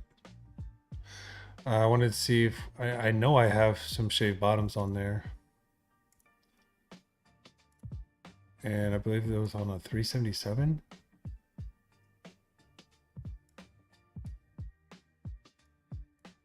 What time frame was that? It was a 144. Yeah, it's 144. So that got cleared. Look at that.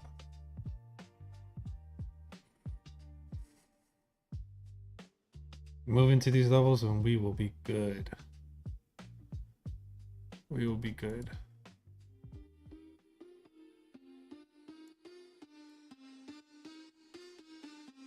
Which this puts us 6.8. What did I just see that on? That was a 6.5 and this is 6.2. Yeah, that's right over here. That's this fair value gap right here, which lines up with that 0.5, so getting us right into that golden pocket, right inside that zone.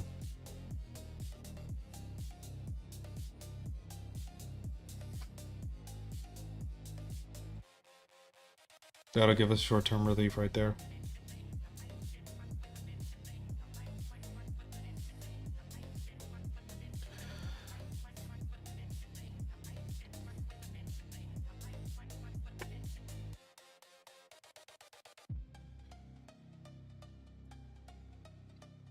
Excuse me.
Mm-mm-mm-mm-mm-mm.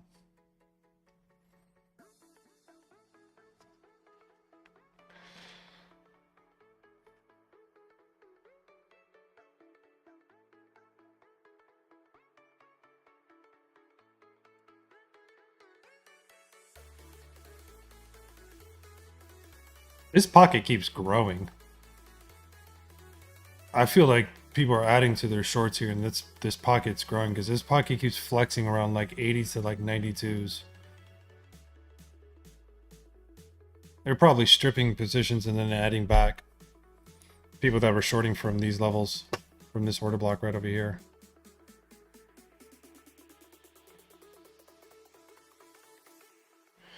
Let me see if I can find another 9, if there's a 9 failure out there.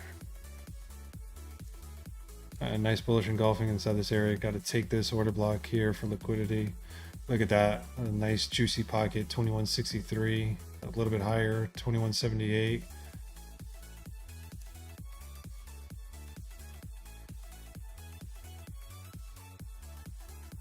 I don't have any 9 failures there. Let me go to a 450. I got an 8 that sits there. 2346. Gosh, that would be a nice one. No 9 failures. I know there's one on 987. That I do know.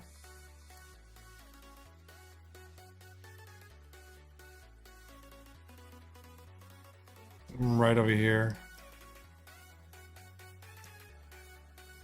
Right there. There's a 9 failure that sits there.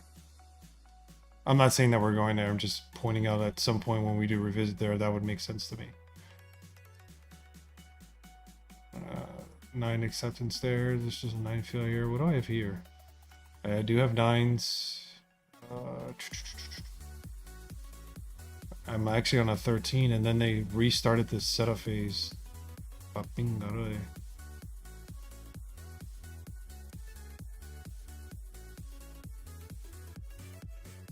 Mm-mm-mm.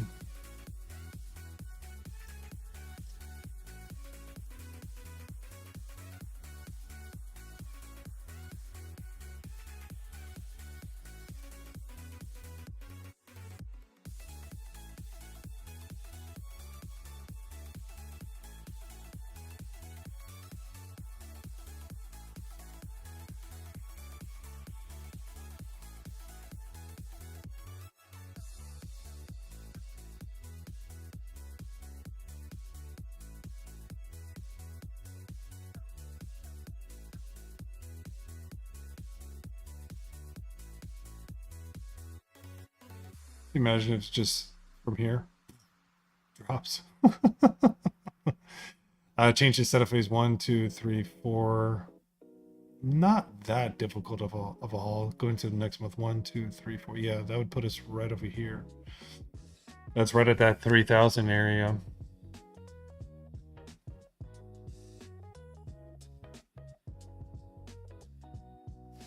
Yeah, because I think I have a monthly.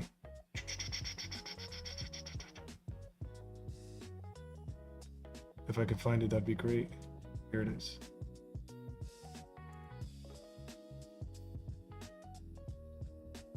Yeah. Right. 2943, just underneath it, right at that level. 68. But I probably don't see that until March, April. The remainder of this month just looks like it's painful building. Or more patience building. That makes any sense.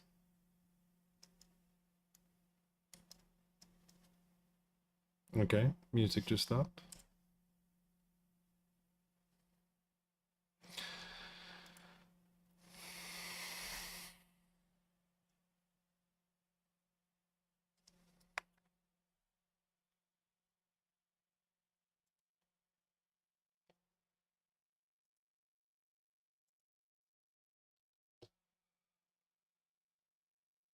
What is your table? Apple Music. What is your major malfunction?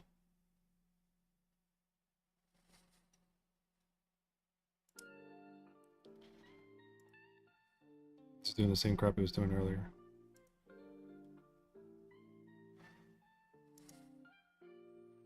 Let's see what some of these whales are doing.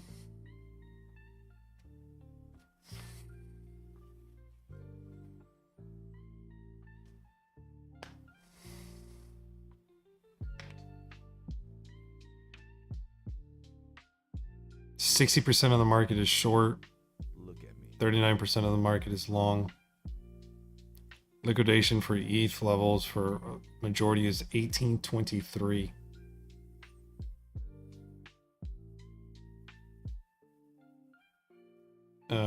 If you're curious as to what I'm looking at here, I'll share with you now. I'm looking at this on Hyperbot. Based on whales. 39% of them are long, 60% of them are short. What could ever go wrong? Just now, someone longed. In a smaller position. 1.2 at 2024. Yeah, so he was longing New York open low.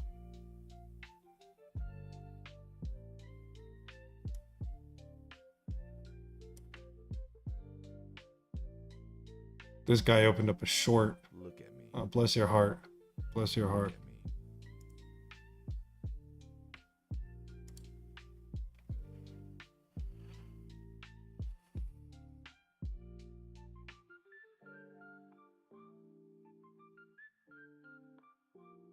Liquidation, so he's going to hold out for a little while. $11 million position. Wow. See what the shorts are doing, because yeah, majority of them, what was it? 60% of them are short. Wow. This guy's liquidation's at 2162. Ooh, that would be a juicy target. What is this guy's liquidation? Jeez Louise, guy. How big is your port?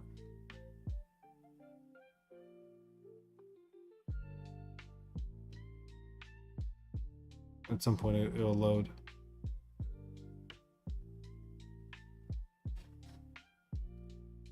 And you short all across the board. What did you short? You shorted 508,000? Wow. This guy just does not care. And I don't see why he should. We're not reaching those targets anytime soon. So he's just throwing money at it. Let's go on position values. Oh, $44 million short at 2040.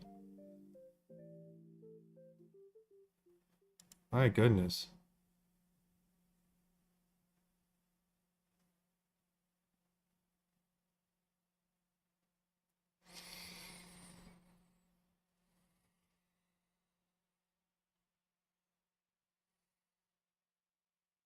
What is your liquidation, bro?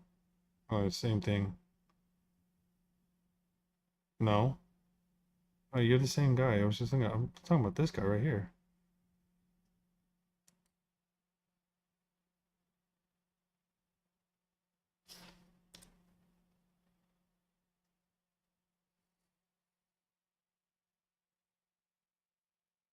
At some point, it's going to decide to load. Thank you. 31. 3112. That would hurt. That's a whale. 65 million port size. 90 million in perps. He shorted hype. 31. Yeah. Hype seems like the move if I was going to short.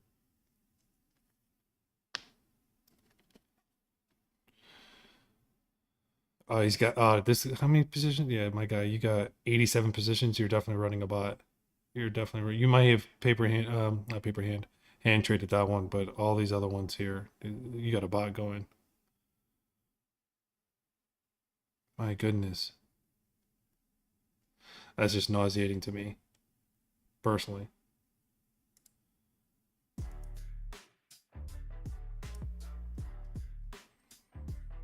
Let's look at longs.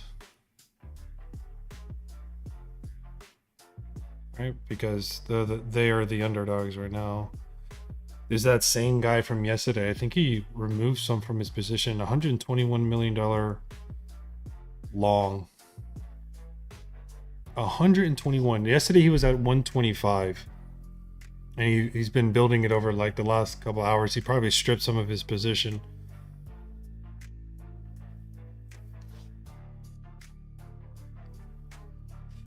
No, why is it's loading the old one? That's not what I'm looking for.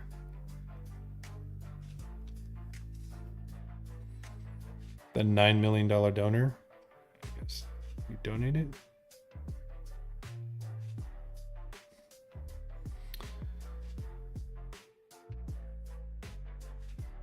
Yeah, it's still no confirmations, right? We don't have a break above New York open high. Still another lower high in that regard.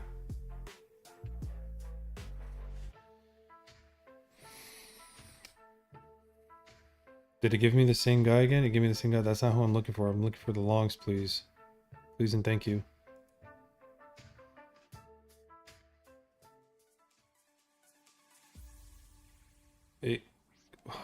Okay, something's wrong. Something's wrong with Hyperbot here. It keeps loading the same guy. But I was tracking this guy yesterday. I posted inside the server. This guy specifically. We got another $81 million long. Yeah, because I remember this guy. He's at 1329. He basically started building this just over the weekend. On Sunday, he started building. And he's sitting in the red, man.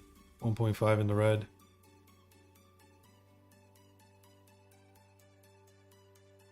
Damn, bro. You had a position in November? You didn't close that thing? Sheesh. 7 million in the red. I don't know. I don't get that. I don't know why people just don't close those positions, man. Or break even at least.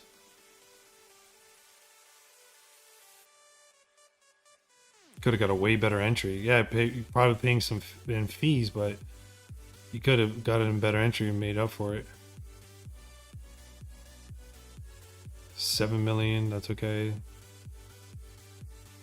22 million, 81 million. I'm looking at their liquidations. This guy's liquidation is 46.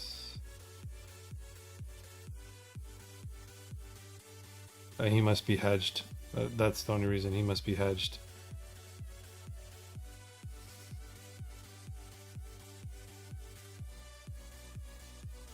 Let's see if Hyperbot will actually open.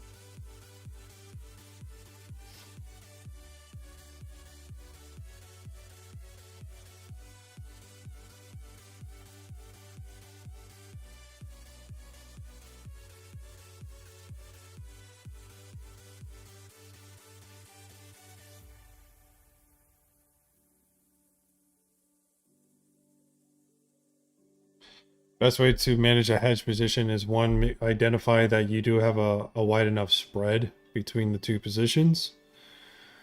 You're utilizing one hedge to help you build on the other end and make sure that you're taking profits as you're getting to specific key levels. You can leave runners on them. But you need to have predefined targets as far as where you're headed towards. So maybe you don't see a new high coming, but maybe you're doing a hedge scalp, whether it be long or short, what have you. The golden rule is having predefined targets. So I would be targeting liquidity pockets and order blocks.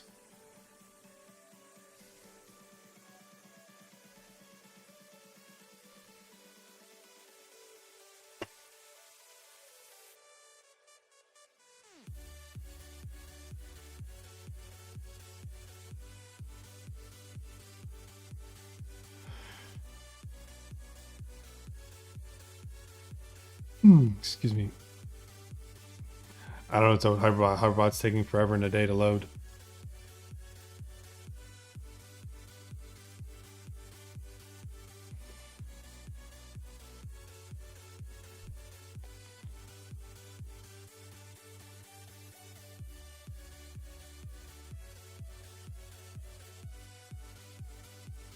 Something's wrong with Hyperbot because it keeps loading that same guy.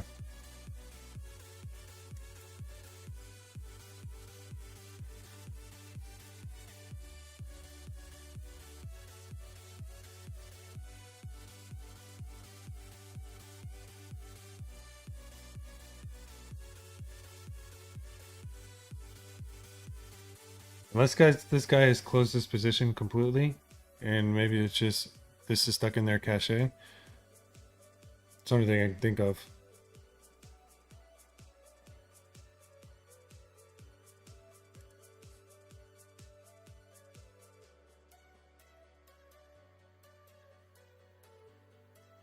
Let's see what our boy Tom Lee is doing.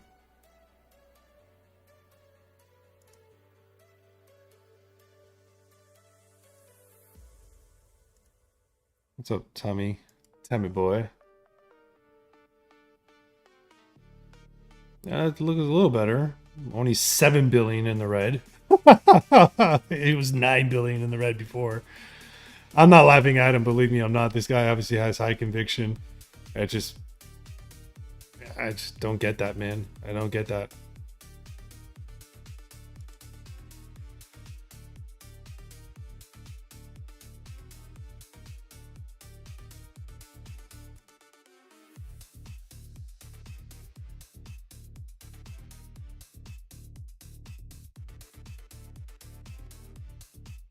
See, he was buying with like some fear areas. I don't know why he didn't buy on extreme fear.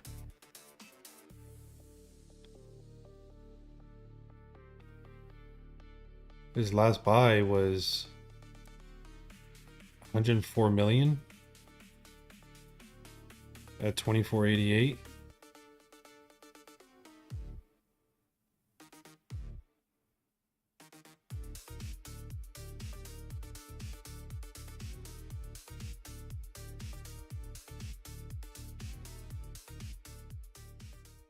That was his last purchase.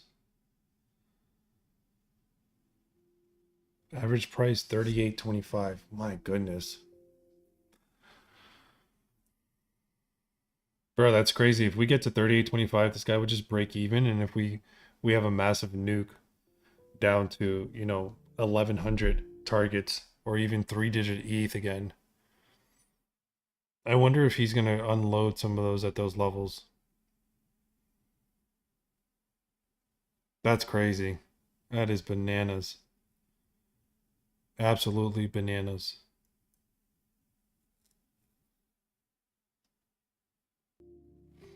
Entries are posted inside of the server, buddy.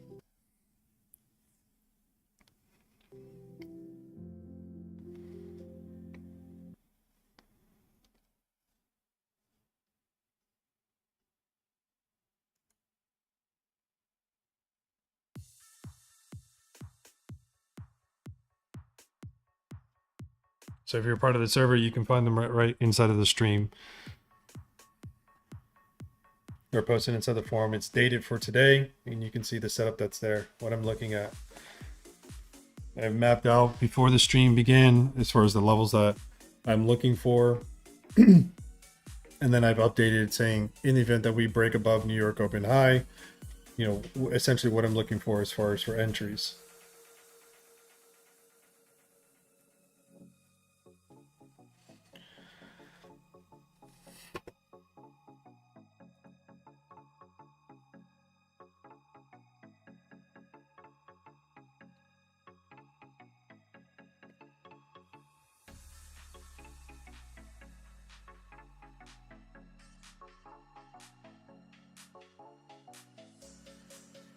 One, two, three, four.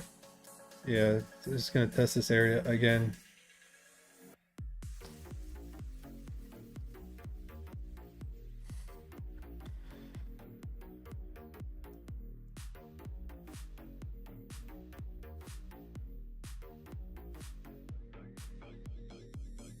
Good here, man. Welcome, welcome, welcome.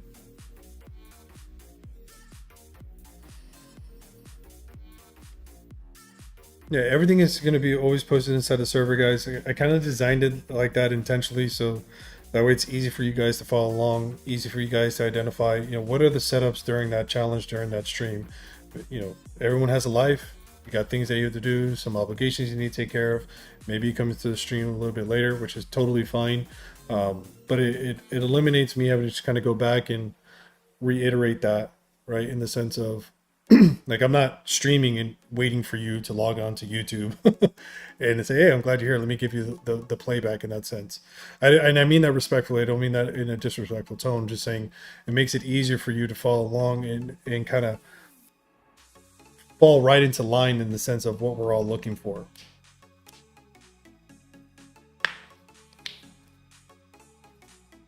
Trying to make things easy, guys. I'm just trying to make things easy.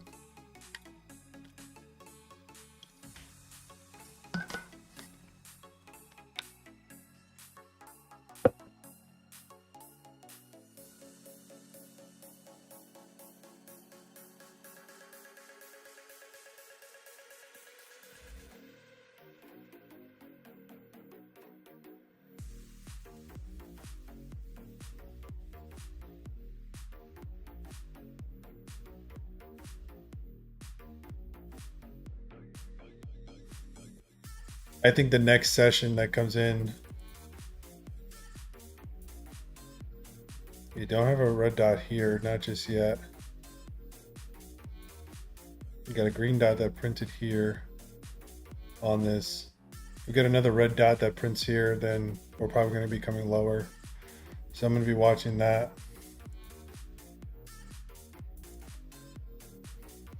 Really monitoring these two right now.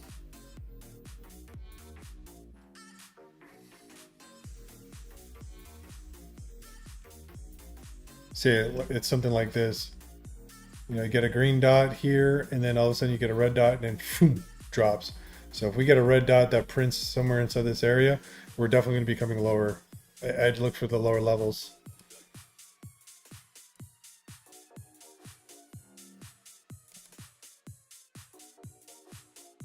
And those order blocks will most likely get tapped into these levels. I wonder if I have any I don't think I have any shaved heads. I can kind of eyeball this and see. Yeah, there's really no shaved heads that sit here inside this area. And really there's no shaved heads. There's one that sits here. Actually no. It was by a penny, so no shaved head there. And no shaved heads on this structure either.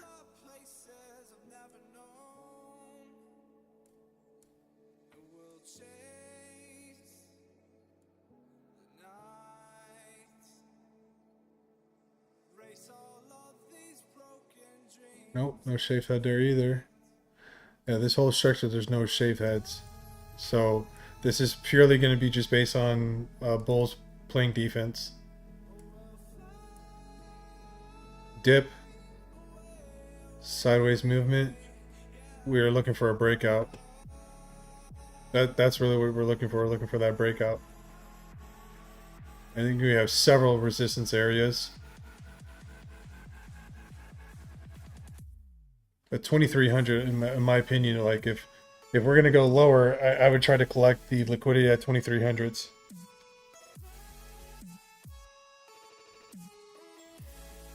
Appreciate it, appreciate it.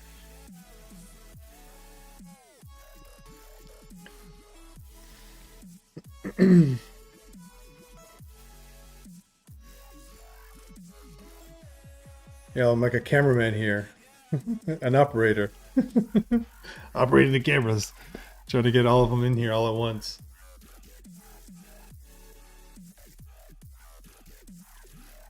Hyperbot's the only one. I've finally loaded.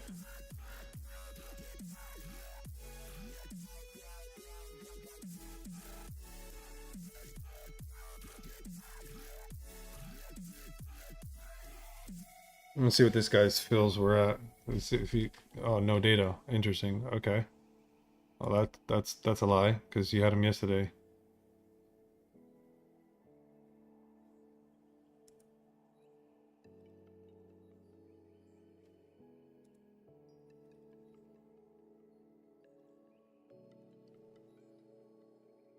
It's 2 million in the red. What is he over weekly? Yeah, so it's just this week. What is he overall? Bad month, I get it. E. He started this account just last year in November. Eesh. Welcome to crypto, bro. My goodness. Home to 8. 10 milli. So he's had some good days. 40 million. This is just an insane position. 121 million. This was 125 yesterday.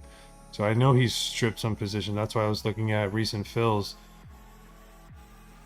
Let's look at completed trades, see if it gives us anything on completed trades. But that would be closing out completely.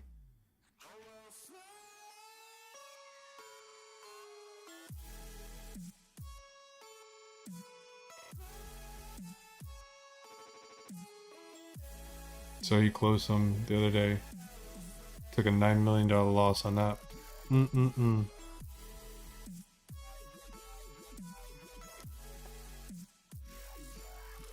He sat in a position for 3 minutes and made 7 grand. He sat in another position for 5 hours, made 1.4.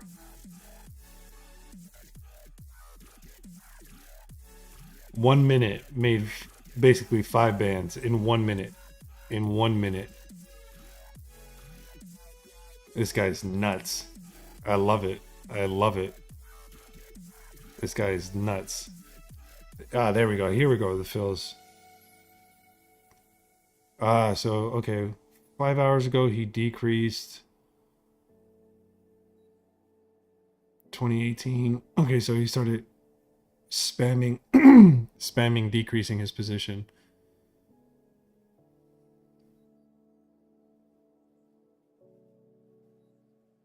So he's moving at 60K intervals.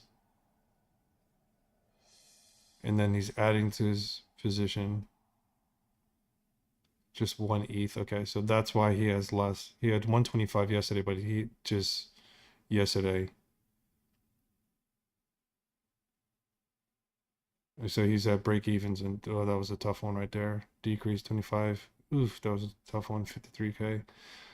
So 78K on that, and then all these little dollars. So we'll just round up and call it like an even. Well, 88, 98. That's actually 100 and some change. 105 and some change. 106, 109. So we'll just round up and say somewhere around like 112, 115. And decreases just in the last day. And then he just added to his position 5 hours ago. What was the price? 2018. What's your average again? 2059. Bless your heart, brother. Bless your heart.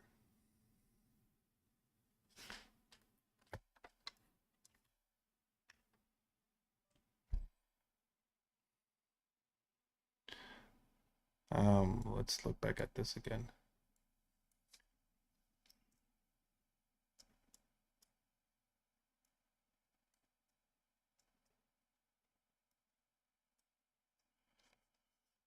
And so we're on that new session, 3 minutes into that new session for 34. 4 back, 1, 2, 3, 4. That's this level right over here.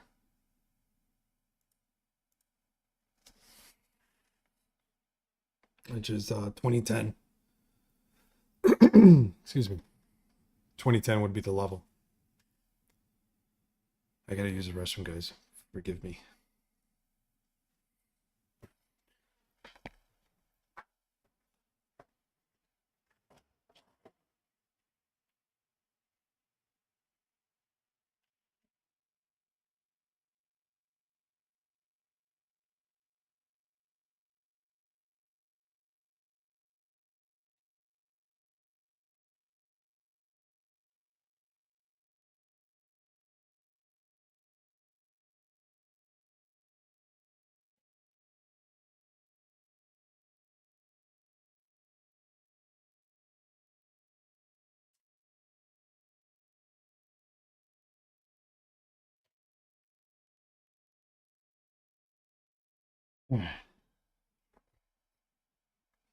Yeah, I mean, today might be honestly just based on price action.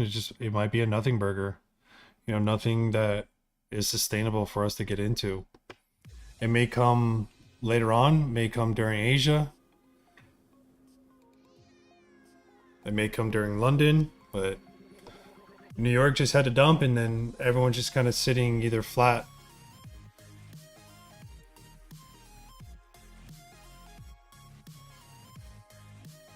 I think we have a fear index.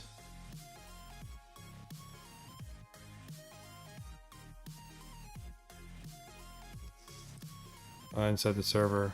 I believe we do.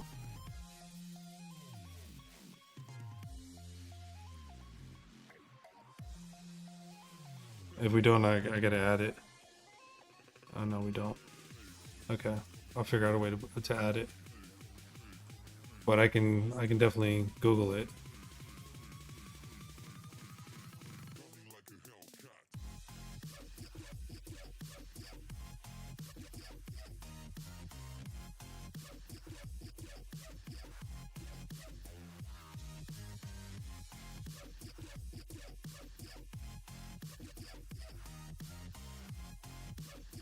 I know it's at Extreme Fear because I was just looking at Extreme Fear. On drops tab.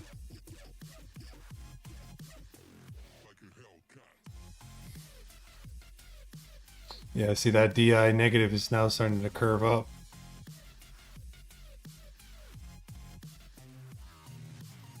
That's a little scary. It's a little scary.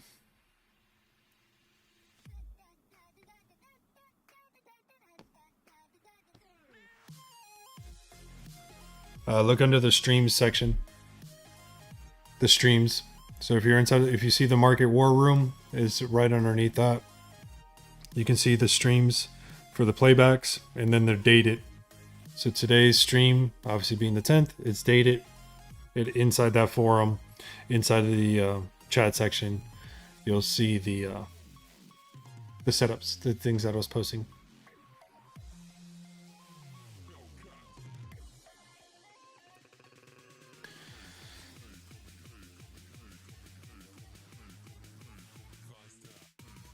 Fear and Greed is just not loading on my side.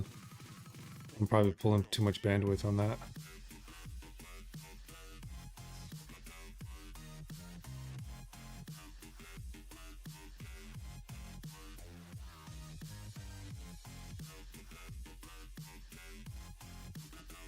Make sure that you're verified so that way you have access so you can see these things too.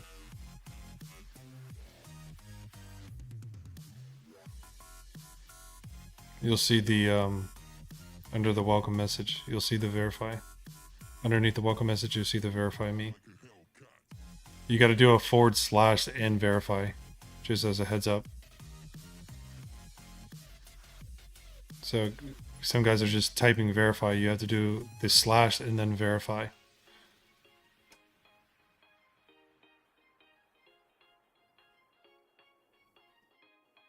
I see some of you guys are here. What I'll do is I'll help you guys out. I'll just add some of you guys manually to verified.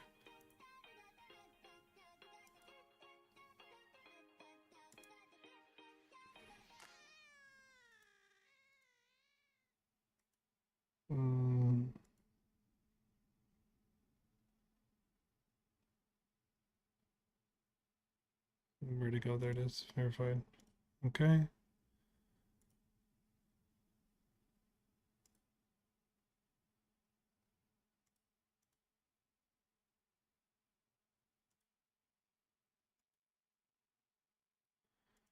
And then if you see the get roles, you'll see more access. Like you'll see my desk, you'll see my corner. A lot of it's kind of self-explanatory, but I mean, in the event that it's not, it's fine. Just ask me questions. I plan on doing a welcome video for you guys, kind of giving you guys a quick overview of the server and help giving you guys a little bit of guide into that. Some of you new guys that are here on the stream, I've added some roles for you guys so that way you can have a little bit more access inside the server. You can kind of see what I'm referring to.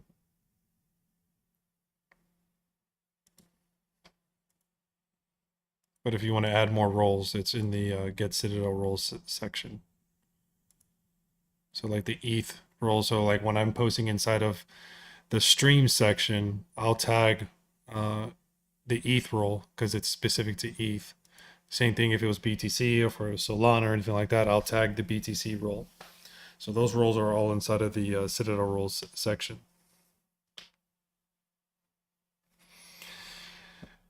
But of course, the music stops again. So lovely. Thank you.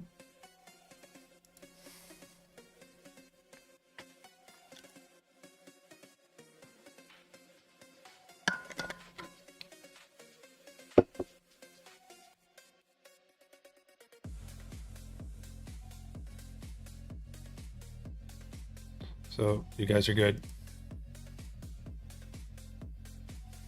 Welcome, welcome, welcome. The market war room is pretty much like general chat. That's pretty much where everybody hangs out. But there are some VC channels in the event that you want to pop into a VC. Maybe kick it with some other guys there. Maybe you got some ideas, things of that nature.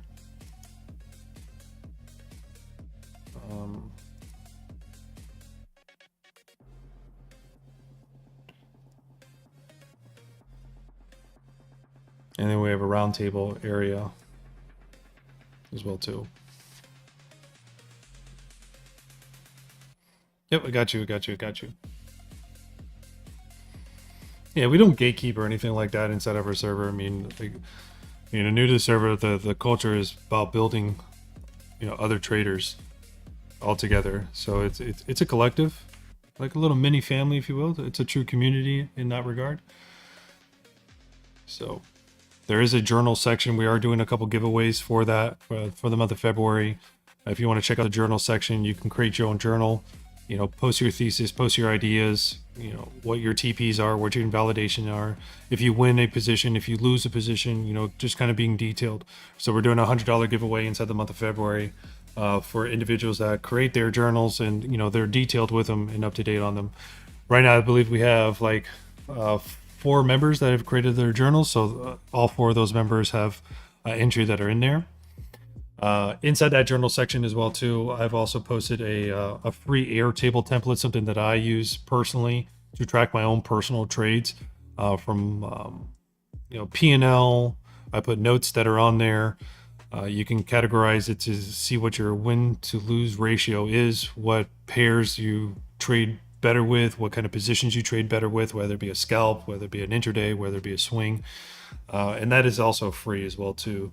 So it's just an additional added benefit for you that you can track your trades, on the go. You don't have to use it on desktop. I personally like using it on desktop because more screen real estate, but you can utilize that.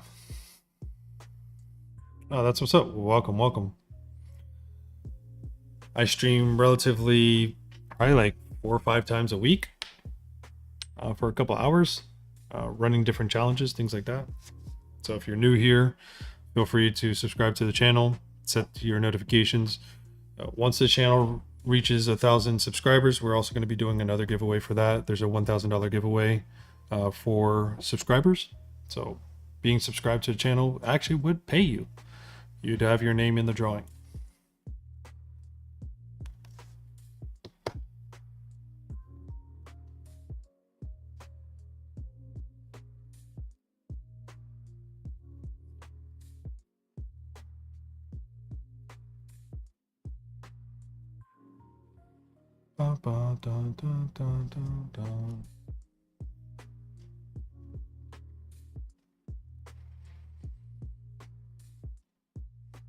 And we're just not getting like no volume either. What does volume look like?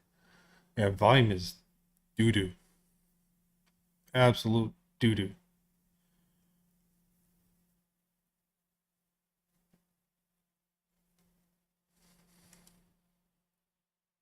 Absolute doo-doo.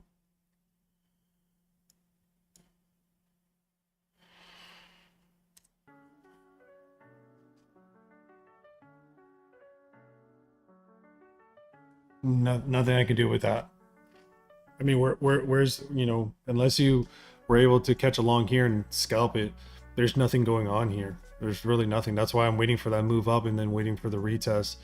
to give us confirmation. But there's nothing anybody can really do. At least me personally, you know, I'm not trading on a 1 minute and trading, you know, a $125 million position and turning into five bands in 1 minute. Like that's not my strategy. That's not my objective. I do my absolute best to be disciplined with this and try to guide individuals in the right way, at least giving my thoughts on what I'm doing. Sometimes people don't want to take them. I totally get it. Sometimes they want to fade it. That's their prerogative. I'll never ever be that guy. I'm like, oh, you're wrong. You should have followed me or anything like that. To each its own. And same thing with TPs. You know, I'll announce like, hey, I'm TPing here inside of this area. I'm taking some profits. This is my thought process behind it. This is why I'm doing that. I'll leave a runner. If it goes higher, then cool. Then I'll still be in profit. But I really try to be focused and nail down greed when it comes to that. You know, this is the business in the sense of trading. Like that's your job. This is the office. You know, the time that you spend inside of your office, who likes to work for free? You know, it's a rhetorical question. Nobody does. So you look at it saying, okay, well, if I'm getting paid $20 an hour, $30 an hour, $50 an hour, $100 an hour, whatever the case may be, you know, for that time spent, that hour spent, you want it to be fruitful. So that's why me personally, I have no problem just taking a TP and letting a runner go.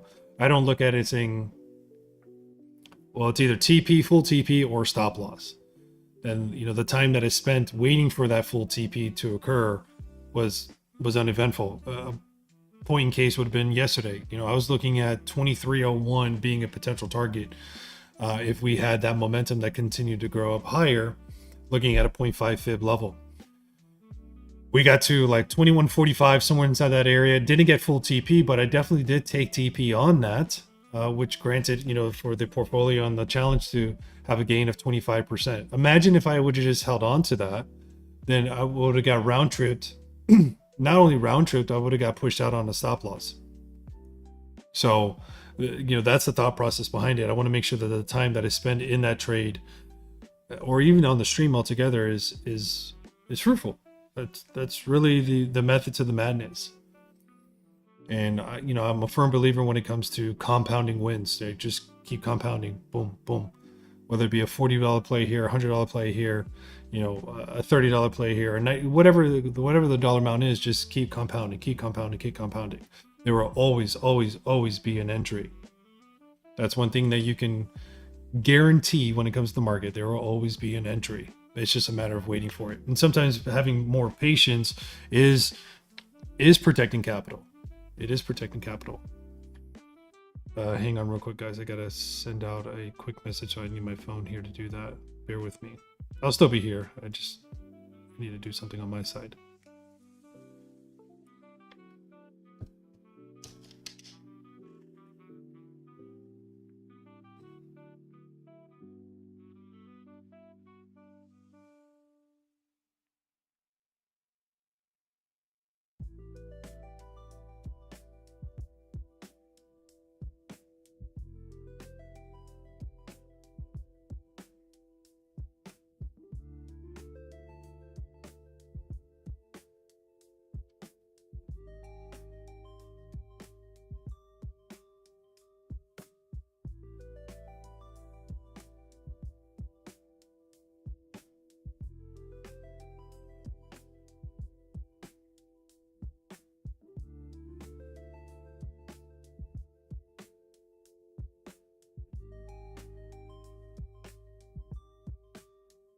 Nice little move up so far.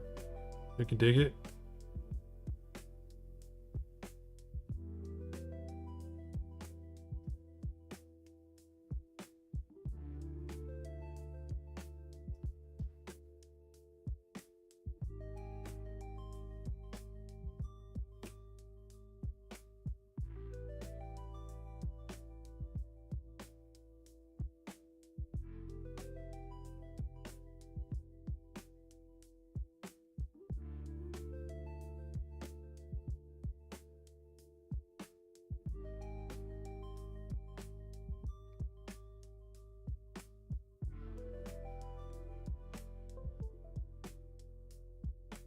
If you guys haven't had the opportunity to follow me on X, I do post some ideas in there as well too.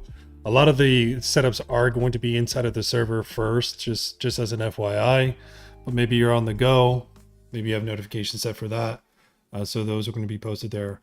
Campaigns, giveaways, things of that nature. Those are also going to be posted on there. Right now we're running the campaign through Bitonix.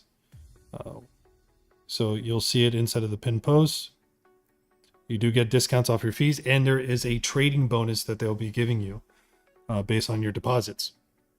So as long as you put a deposit and it sits there for at least 3 days, then they'll match you as far as a trading bonus. The more you deposit, the more your bonus will increase.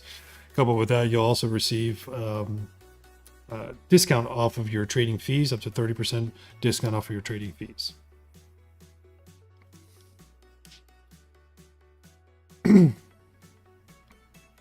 Omar, please check the corner, brother. I mean this respectfully, man, but this is the second time that I'm kind of announcing this for you. All the thoughts are inside of the stream. This is what I'm waiting for. I'm waiting for New York open high to be broken and then seeing a retest.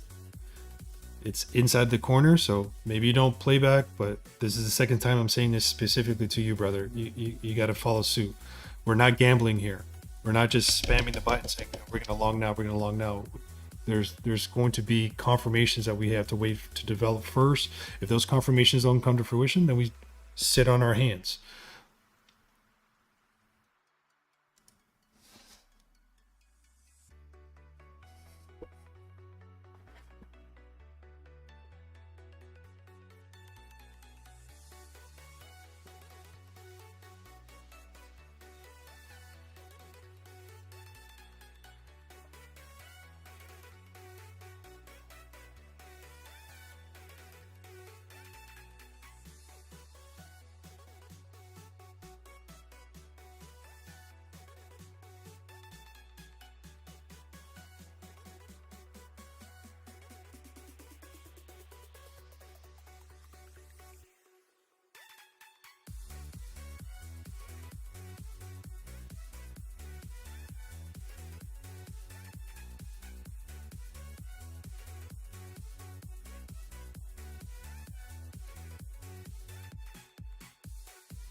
There we got the PM session. It started a little while ago, really. So I don't know if this PM session, I mean, the PM session actually is inside of the same range where the New York open session began. So we got a lot of effery going on over here.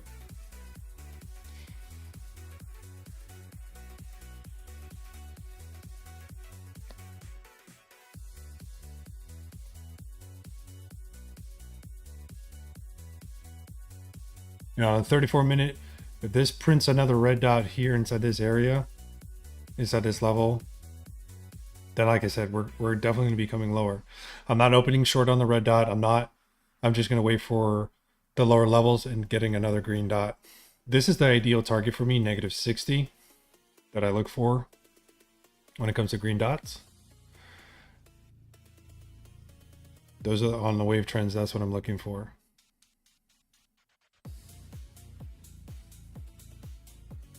And then if I'm shorting, I'm looking for red dots that sit right over here in these areas.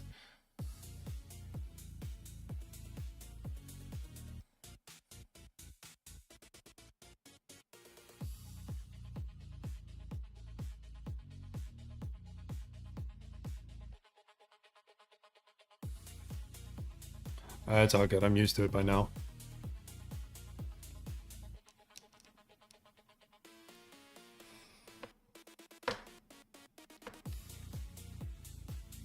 And I feel like the corner is pretty up to date. The thought process is pretty up to date in there.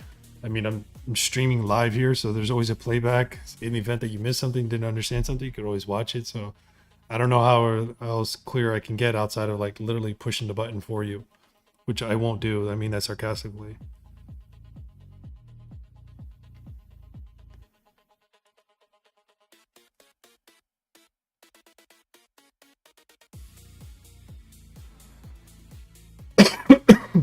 Excuse me.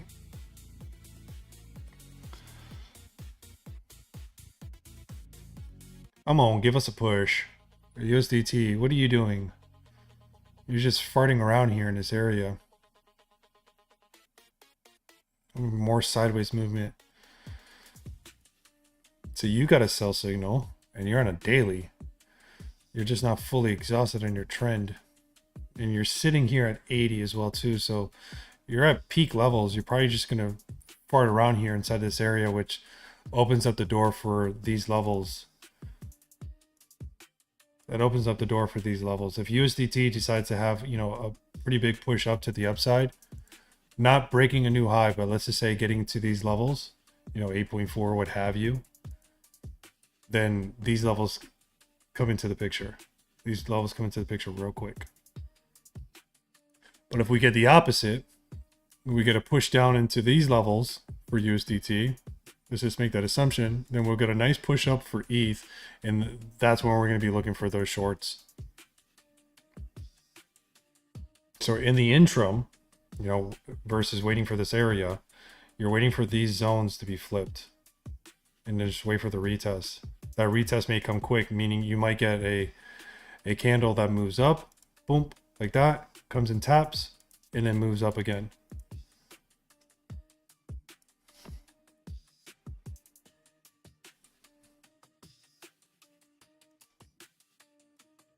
That would be bananas if this is a wave 3. I mean, a wave 2, 0.32. Wave 4 is going to be ridiculous. It's basically going to retrace almost the entire move, if not more. But I'm going to do this for kicks and giggles. Just make the assumption this was a 3. I thought I measured that. What was my peak? Were you my peak? No, you were my peak.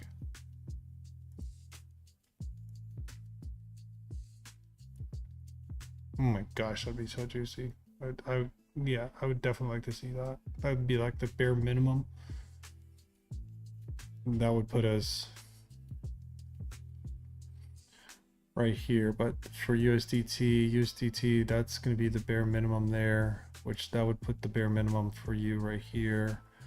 And then if I get a little bit bigger push down, let's say 5.918, I'll probably get somewhere inside of this level right over here. What do I have that floats inside this zone? Is there any previous support? No, not really. Majority of it sits right over here, which makes way more sense.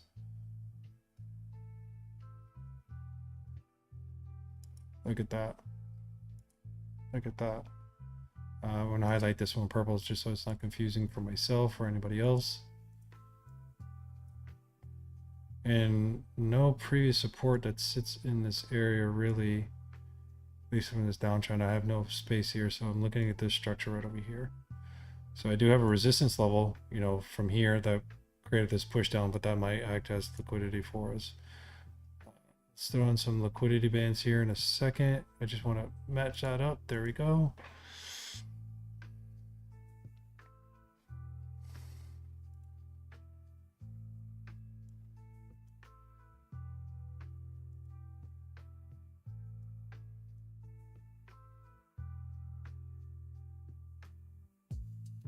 Yeah, it's tight for a reason. It's tight for a reason. These levels won't change though. Even if I come down to here, down to these lower levels, those levels won't change. That would be good. That would be a good bearish retest.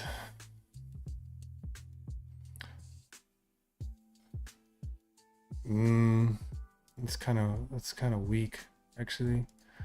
Let me do this real quick, see if I can pick anything up from an automated perspective.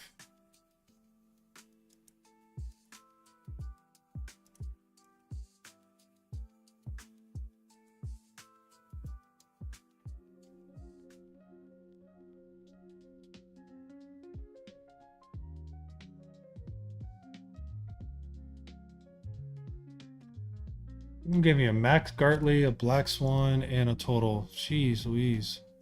These are tiny though. All of you, I mean, they're stopped out doesn't mean that the patterns are invalidated. The way that I wrote this is to keep tighter stop losses so people don't sit there and hold on to a pattern into validation and running into the red, because most people run high leverage. So your max Gardley, you're still a valid pattern. 2061 reclaim, take me there. I could probably get a higher TP out of that, but these are so small. But 2298, I mean, that's creating a new high. Then I can go to a higher time frame and I can map out. So this essentially would be my subwave. Okay. Okay. Like that.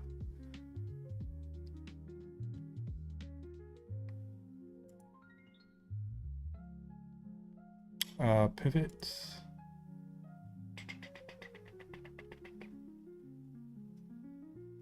XA, B, C, and then D. Maybe that's one way, but if I really want to get aggressive, that would make sense here.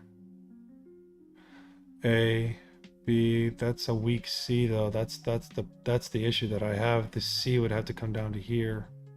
I'm looking for a harmonic here. That's essentially what I'm doing. That's what I'm playing around with right now. They're always subjective. It's really contingent on the swing points that you're utilizing. Right, so if that was the case, then I need C somewhere over here. This would be a weak C, and I haven't pivot. No, and that's your only maybe. You get an anti-crab, anti-shark. They have a lot of similarities. It looks like a dorsal fin here, so you get an anti-shark because your XA leg is a lot larger. That's the only way that I could see that happen. But boy, let me tell you, when you have shark patterns or crab patterns, whether it be bullish shark or a bearish shark or bullish crab or bearish crab, they have sharp retracements, whether it be to the upside or to the downside. So this would be a bearish one. That would be steep, because if that was a wave 2, and then let's say that's a wave 3,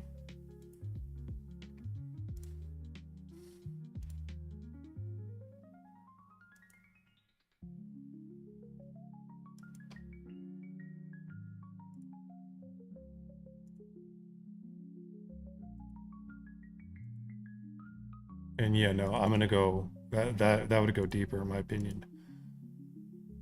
I think that would go, yeah, I think that would go all the way down to here, maybe even wick down into this level. Forget the 0.382. That's no, because I can't have 2.382s. 0.5.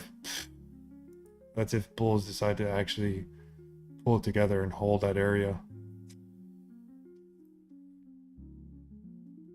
That's kind of what it would look like. Let's throw in some zones real quick. See if we can align some timing on that. Yeah, that kind of lines up there. That's a Friday. That's a big fat maybe. I'm going to do this manually as well too, just because I want to get the most recent zones. I'm going to go from wave A, so wave X to wave A. Kind of puts me in the same area, general area, so I'm okay with that.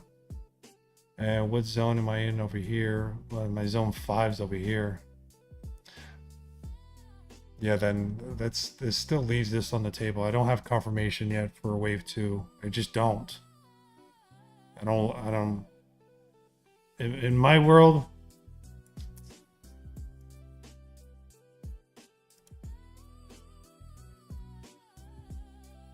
I look for something around here, making this wave D make a little bit more sense.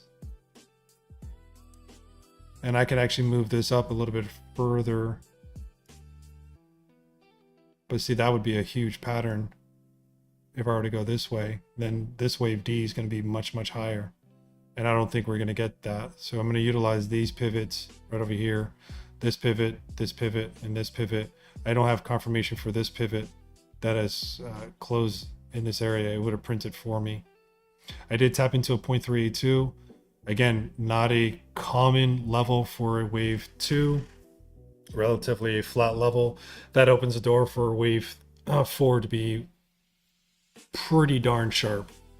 I'd say like 0.76 to 0.88 levels, coming retesting the peak of wave 1, which essentially is going to be wave B inside this area. So when I utilize harmonic patterns, wave B is going to be an area that always gets revisited. It has two different things that occur here. Either it bounces, boop, and moves back up, or it breaks down below. So when we get back down to these levels, which I'm 90% sure we'd come back down to these levels, especially if we came up to here, I'd be looking for price action to either bounce here and then move up, or it comes down into this level right over here and then moves up. And that's your most bullish scenario that you could possibly look at. I'll save this for us. I'll post this inside of the corner.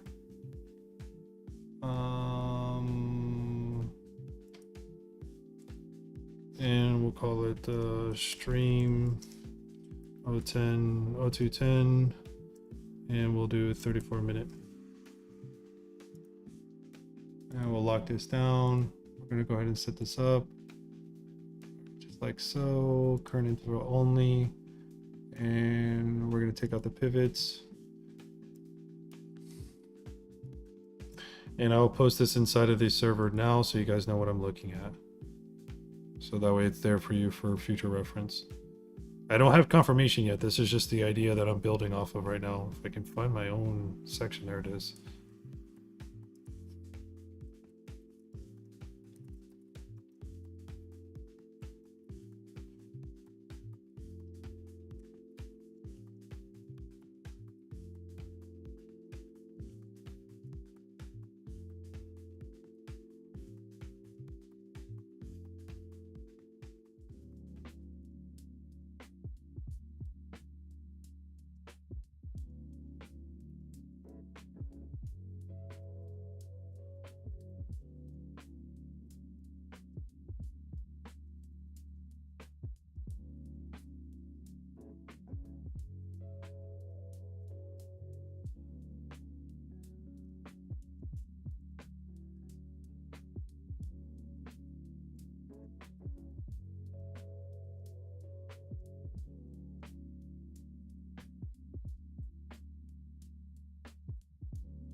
All right. That's inside the server now. If you have the ETH roll, you'll see it there. You'll get tagged for that. So just a heads up on that. But that is inside there. And it's a developing idea, right? So it gets invalidated. You can see where the stop loss is on there. And then wave C, which is essentially come down lower, which is ultimately pointing towards wave 2 is just not done yet. So let's drill down on this. Let's get in on this. Yes, we do have a break above New York open high. We got some volume that's kind of kicking in right now. Yeah, that makes sense.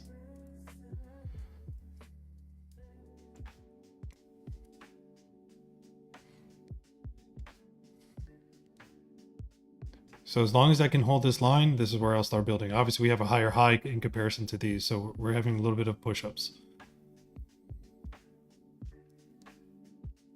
So longing this level right over here. 2034, that would be the confirmation. I want to see a tap and go, tap and go.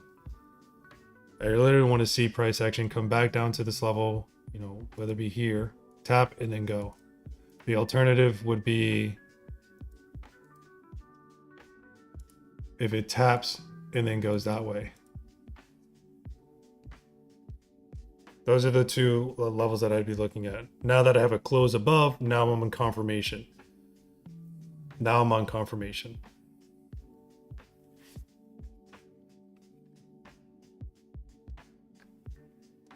But no interest in shorting that or anything of that nature. Even if it came all the way back down to those levels, no interest in shorting that.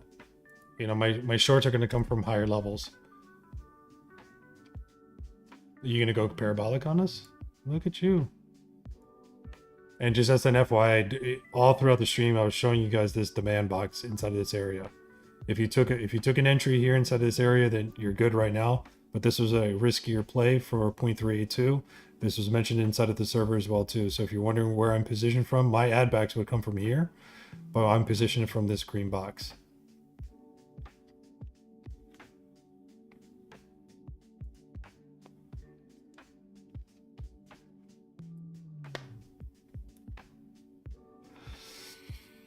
Yeah, 1848. I think I got that on here too.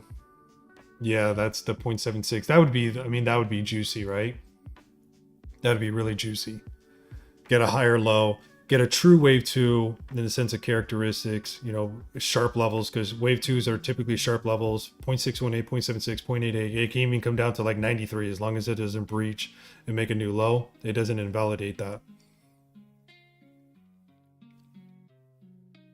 So full disclosure, you know, taking this long in here in this area for me was risky, but you know, that's the name of the game, right? You got to have a little bit of risk, you got to have a little bit of skin in the game. And it's ultimately just keeping your stop loss tight, right? Like if I get burned out in this position, because I've already scalped some of this position, I think my total loss on that is $9, but I've already profited 161 off of it. So I'm good in the event, even if I run into my stop loss, I'm fine.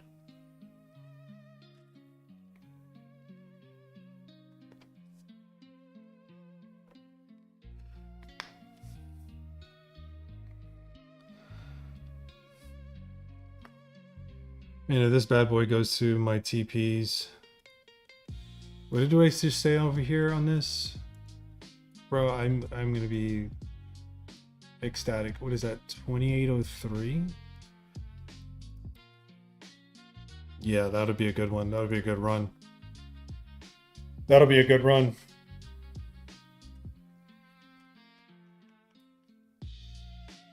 We'll literally 2x the portfolio. If. Big fat if. Fat if. I'm just holding my long from for BTC. It's not part of the challenge. My long is from like 6186. I'm just holding on that. I haven't added to it. I haven't touched it or anything like that. I have some spots for ETH at 1813, and now I'm just doing leverage on ETH here.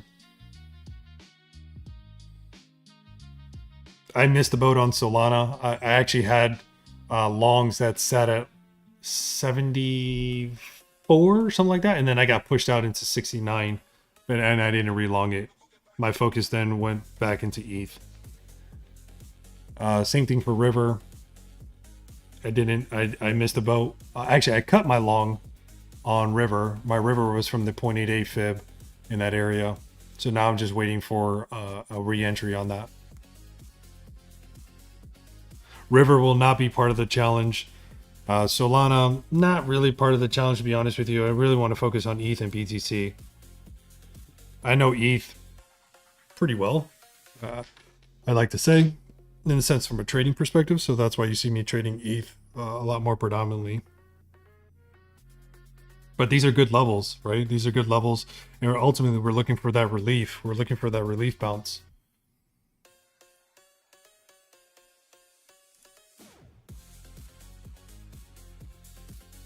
You know, we can get that relief bounce, and we'll be okay.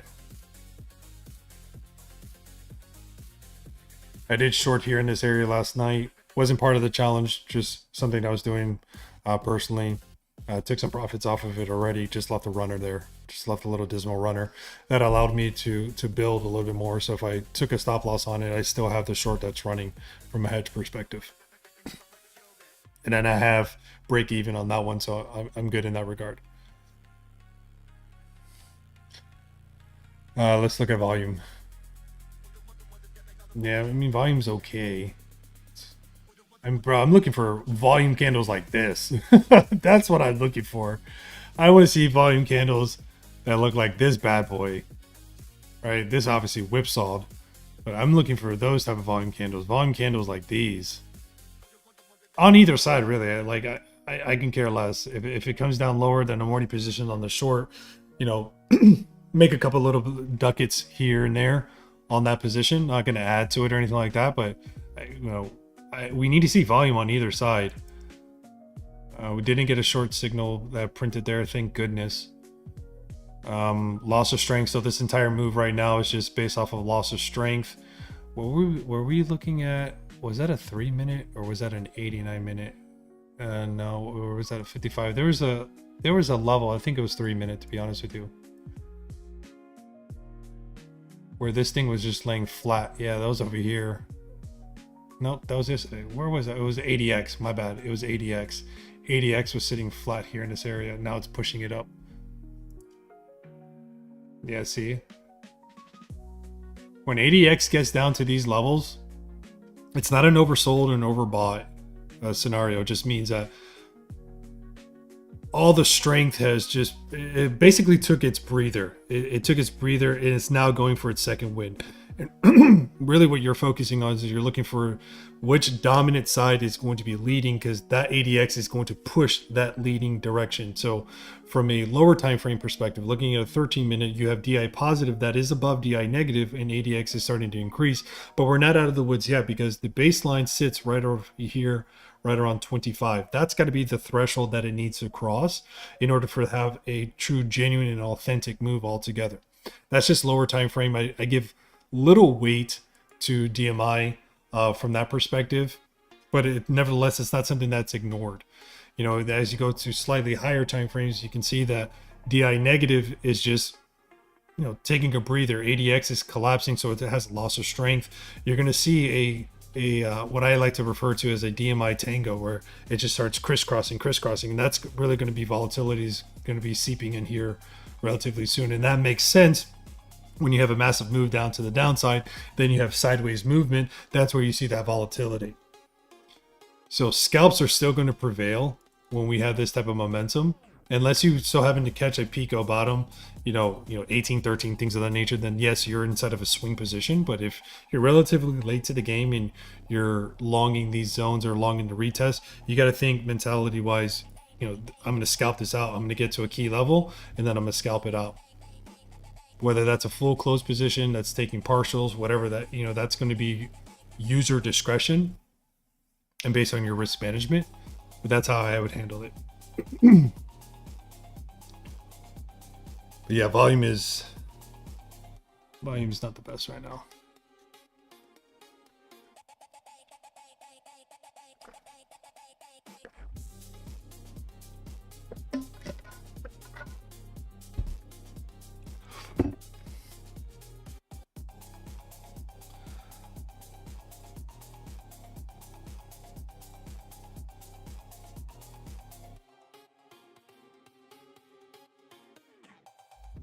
So much easier. What? Oh, that's Ninja Gaiden. I'm like, why do I have a third volume mixer on here? It's for Ninja Gaiden. That was one of the ideas. When we had boring days, I was actually just going to throw, you know, either Ninja Gaiden up or Apex or something like that, but way too much bandwidth. Way too much bandwidth. Between having, you know, exchanges open, trading view open, tapes are, it's all pulling in real-time data, so that just would have put my PC on the fritz in the sense of streaming wise.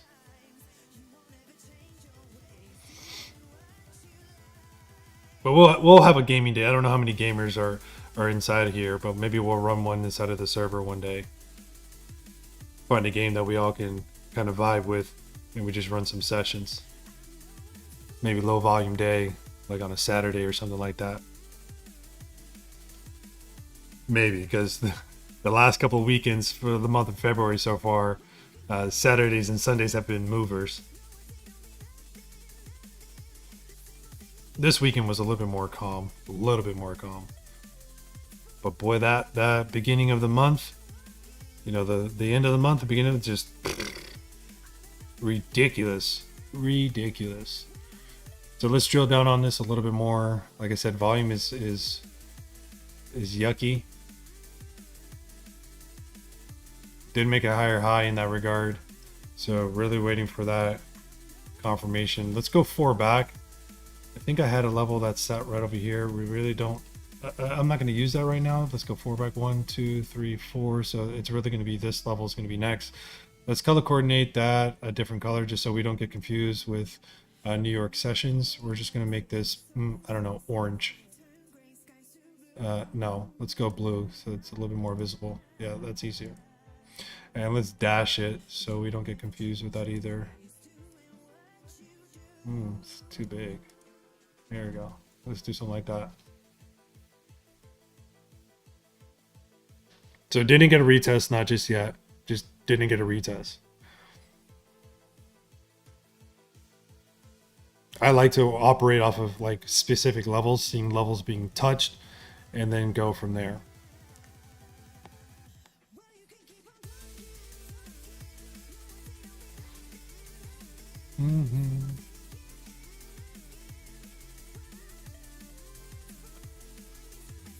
I'm feeling this is... What does this look like?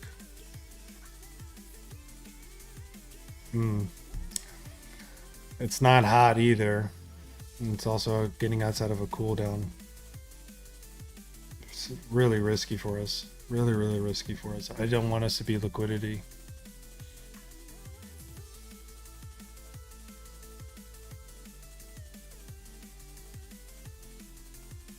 I'd be surprised. I wouldn't be surprised if we tap into this level where that's going to be the future wave 4 fib. We get some resistance here. We come back down. Whatever occurs is what occurs. Let's say, you know, we get resistance here. We come down to this area. Then we start making a move back up.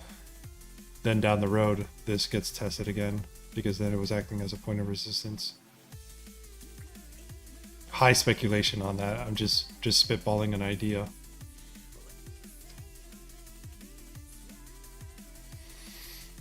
Yeah. And bulls bought a lot of that blood.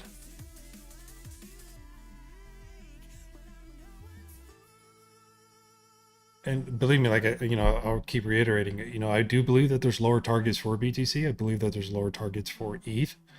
They will come.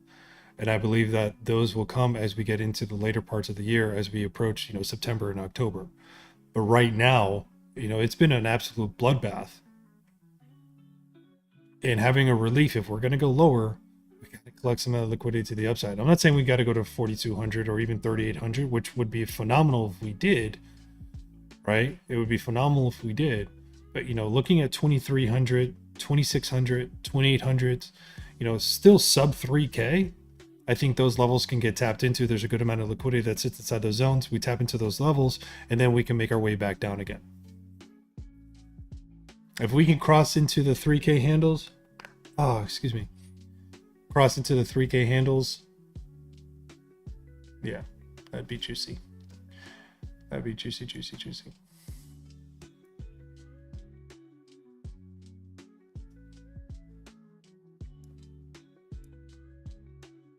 And really what you could do is, you know, you can measure from this swing point down to this swing point, everything inside of here.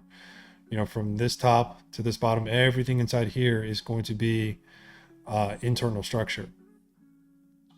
You can go even a step further, even if you want to go even higher, right? You can go from this swing point all the way down to here. That's the beauty in utilizing fibs, right? You're not wrong for measuring those levels. It's just understanding where you are in that trend. You know, you have a smaller internal structure inside of here. So if we break this structure right over here, then we break this structure right over here, then we're inside of this structure, inside of this one. So when you hear me say, yo, we got a lot of work to do, we got a lot of work to do. A lot of work to do. Yeah, this is that 0.5 fib that we were talking about just the other day. I can see it on higher time frames, but that's that 0.5 fib. That's just underneath that 3K handle. I think this is actually, what is this? 2941, and then 3K puts us like right over here.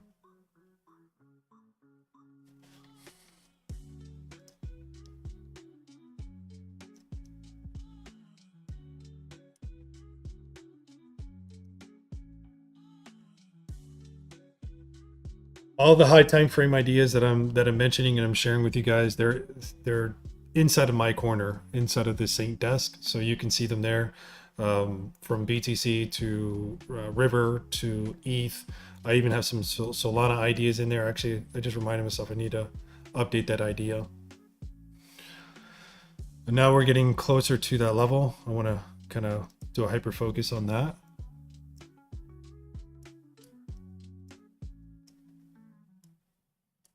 I'll take a volume real quick, just because it's in the way.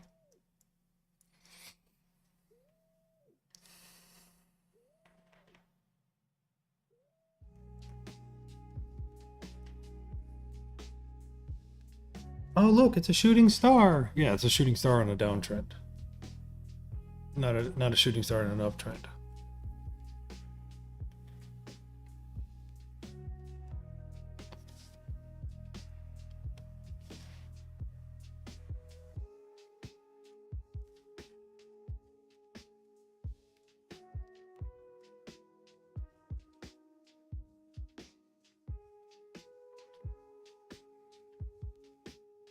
Uh, 2034.14. I'm gonna go ahead and set a limit there, so I don't have to sit there and chase it. I'm not gonna do a manual. I'm just gonna set a small limit at that area. 2034.14. Small limit, nothing major.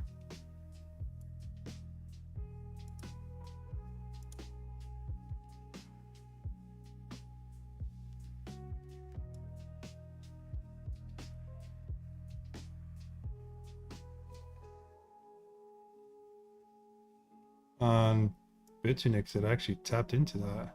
Did it? Oh no, it went just below that. What did I have? 2034.14. Yeah. So I'm making a slight adjustment to that. 2029. Excuse me. 2033.08.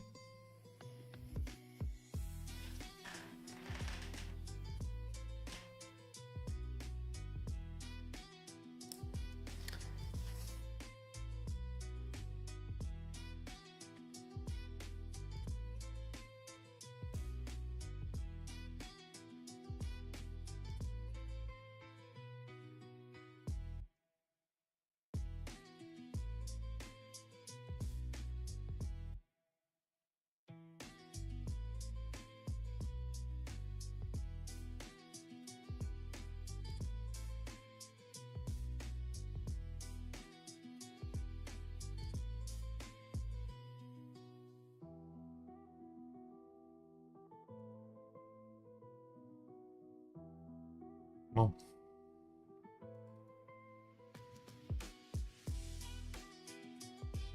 if this prints a red dot here, then I'll need to quickly abandon that. It is risky. It is, because I'm longing without a green dot inside this area. I'm longing price action as far as a retest level.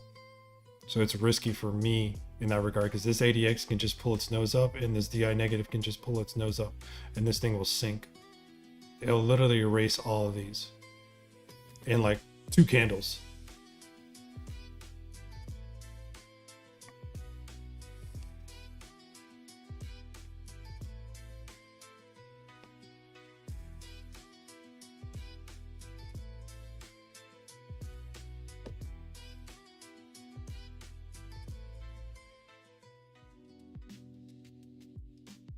Yeah, Bitfinex is coming to that 2034 area, 0.14. I'm on index here. That's what you see on your chart.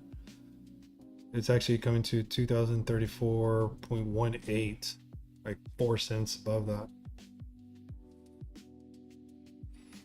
But I'm looking at previous highs that we had that were acting as a point of rejection. And that's what I'm looking at, 2033.08.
Bro, are you gonna front run me?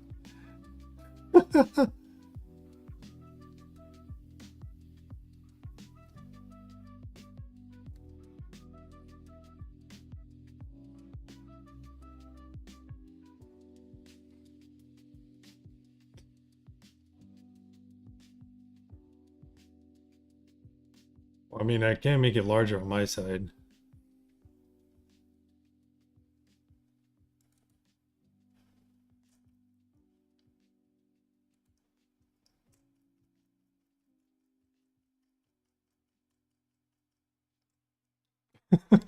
Can you see it now?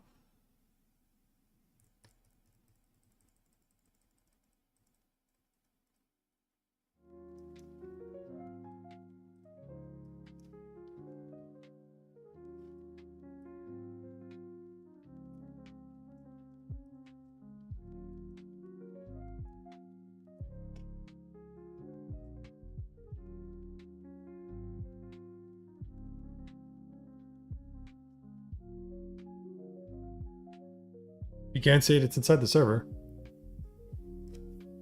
You can grab the image, you can zoom in on the image.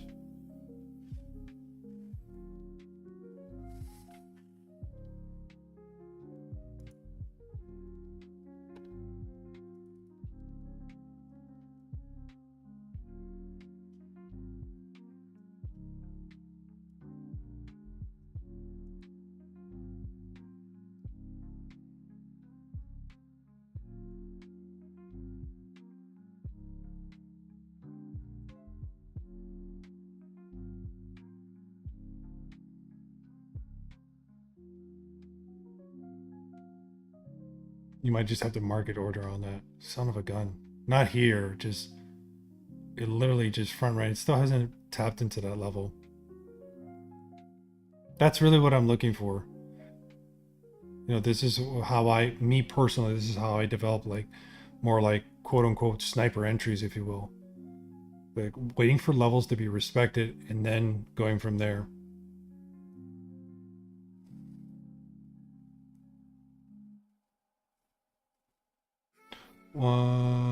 One, two, three, four, but the next one is 1, 2, 3, 4. That's what I looked at.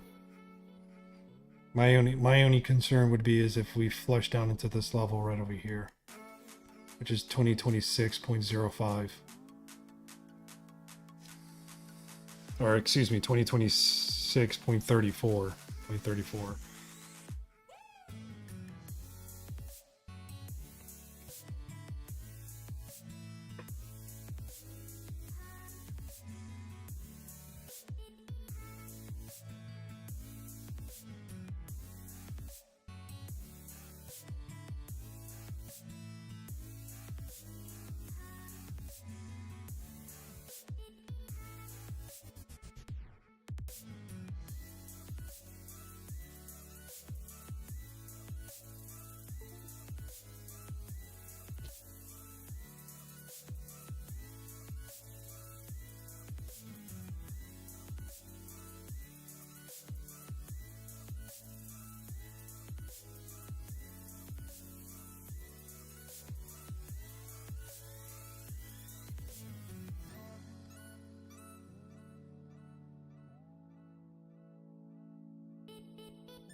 And if we, for whatever reason, you know, when we get offline here and some of these entries come to fruition, I'll definitely be inside the server guiding some of you guys, letting you know what I'm doing, what my plays are, what my thought process is behind these. So don't fret. There'll still be guidance. There'll still be some There'll still be some guidance on there. There it is. Okay. First level. Finally.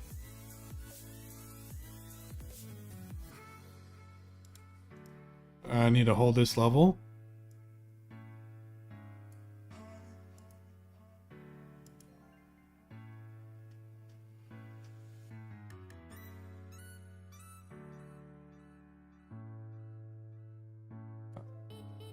I had a small ad on that position.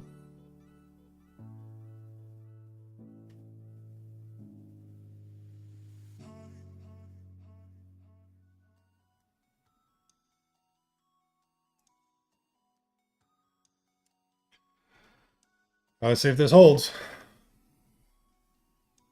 Even the next level in the next session is going to be here, right? Because we need confirmation. Like this candle needs a close above. We got one close, and now we need a confirmation to close above. No bueno.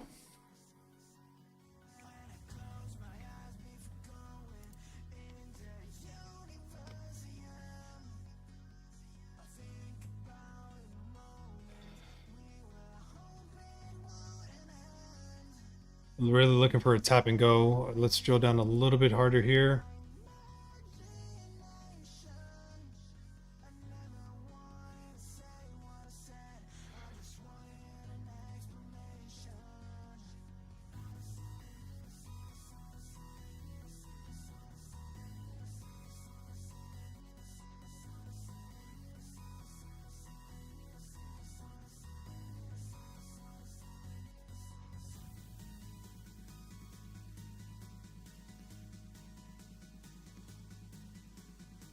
Was that a shaved bottom?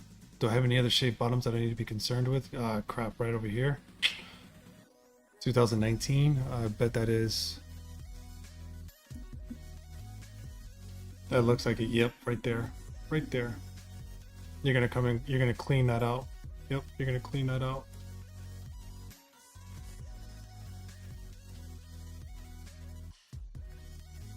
You're gonna clean that out.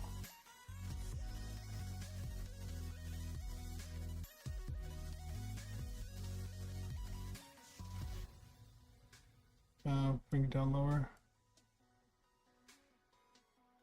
Right inside. I want to see this box right here. This box right here. I'll make it for us.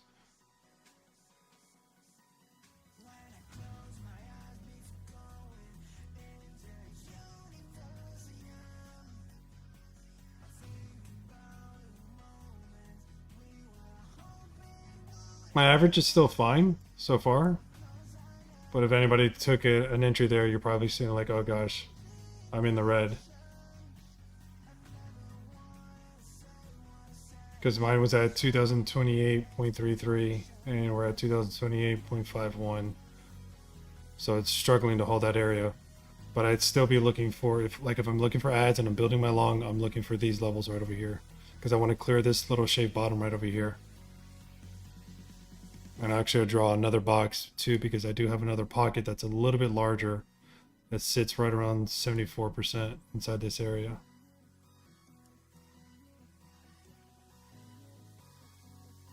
I have a feeling that would drop.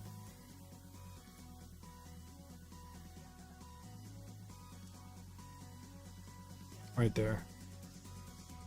And let's get some of that in there, right there. Bro, there's no way you guys just created a trend on that.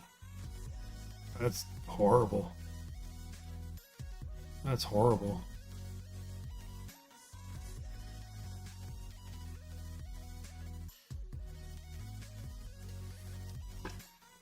Praise God. There it is.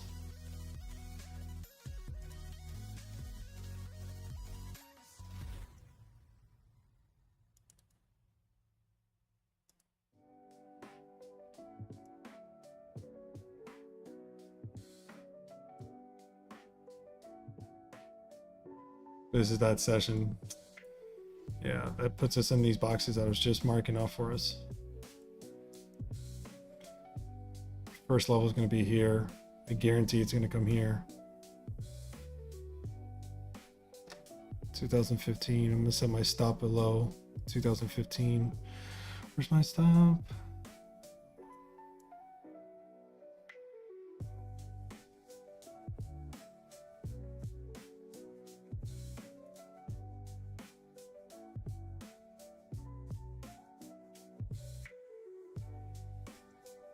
This smells like trendline liquidity.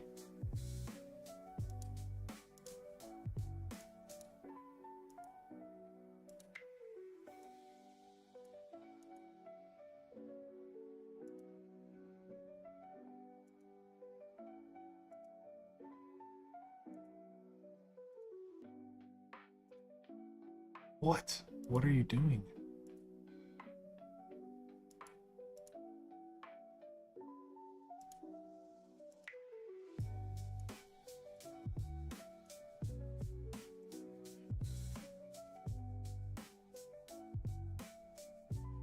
Oh!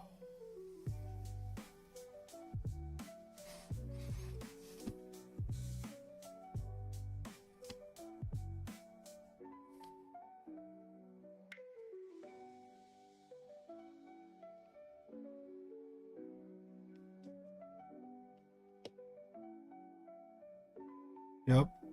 If you see a big spike out of here, it's because majority of people are longing that trend line right now. It's seeing a spike into this level. If you want to burn your position and wait for a better entry, I wouldn't blame you. If you want to hold and then add to it, that's going to be your discretion. My average is lower, but I did set my stop loss above, so I am stopped out in profits. I'll do roughly around like 164 on this move if I get stopped.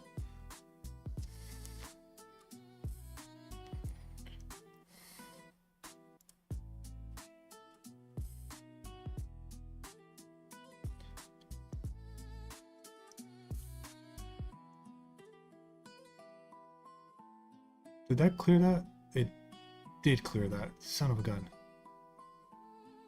What about you? You're cleared. You're cleared. You're cleared. Damn, all these shaved heads are cleared. It's just bottoms now at this point.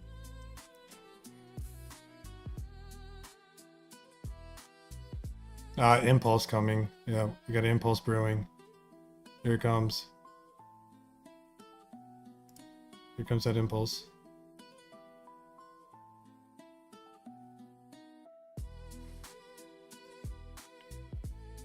What is that, 2018? Yeah.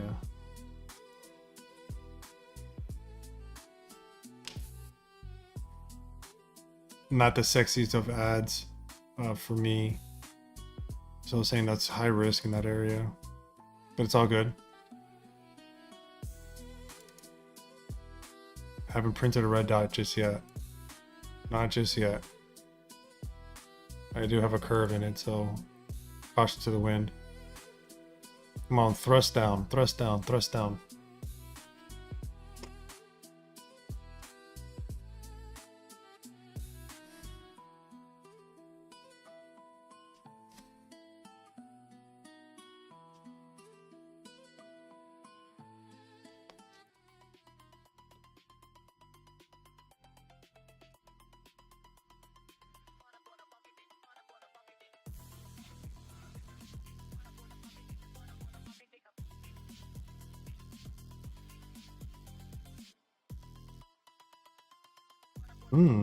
Okay. There was a little sell dot on that. We should get a green dot here soon. I expect that thrust, and then we should get a green dot. Yeah, look at that liquidity. Look. Okay. Yeah. These two levels right here. If you want to set some limits around 2019, set some limits around 2016. Let me look at 34 real quick, because the bottom of that is 2022. So maybe thrust right into it and then pull right back up. Need to check USDT. What are you doing? Nothing. All right. I got an 8 that's lower. That's decent so far, but that's an impulse candle brewing. So I want to wait for that next 9 to appear. We got that here in the next 30 seconds or so. ADX again sitting in that territory where it's relatively flat. There's going to be a move coming.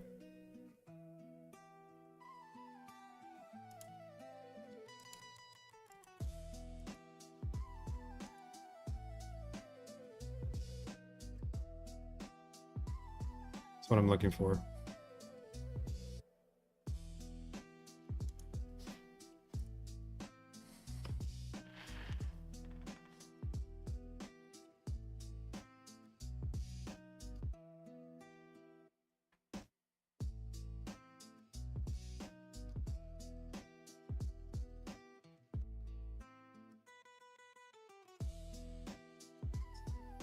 It's running parallel. I need this ADX to collapse. If not, lower targets we have for this move, for this day, like this is going to be kind of like the line in the sand for us. We lose these levels, that opens the door for all this.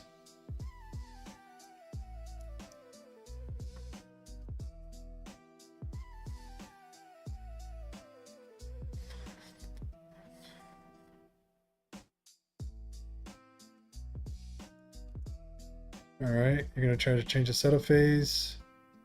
There it is. Bounce right off of that. Now you have to maintain.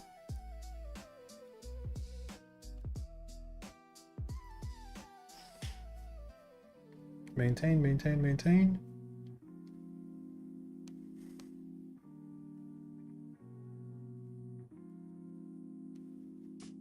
So when you're trading the range, the 5-minute opens, you have your break above. So then you need confirmation. Ideal, you'd want to see another close above here. That would be very bullish. As we get into this level, as we get into these territories, from a trading perspective, considering that we had a close above, this is considered a bullish retest. It's when you break below here and you have a close below, and then you see price actually come back up into this area, then it becomes a bearish retest area.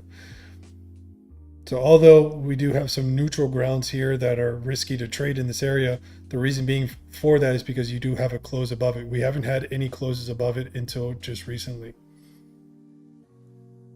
So this range would essentially need to hold as a bullish retest if we're going to go higher. Can I get a wick that comes down into these levels and pulls right back up? Absolutely. That's why I mark these out, because we have some imbalances on the lower time frames on a 3-minute that sit inside of these areas. And now we have a shaved head that sits right above it as well too.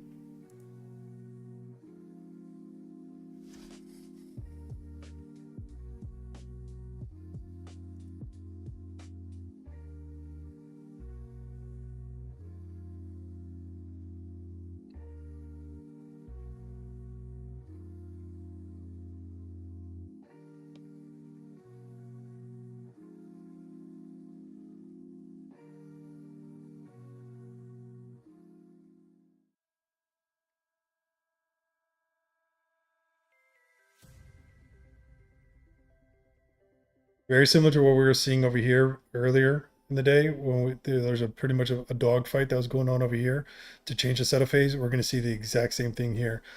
Let's just play devil's advocate here, and let's look at the next session. 1, 2, 3, 4, relatively the same area.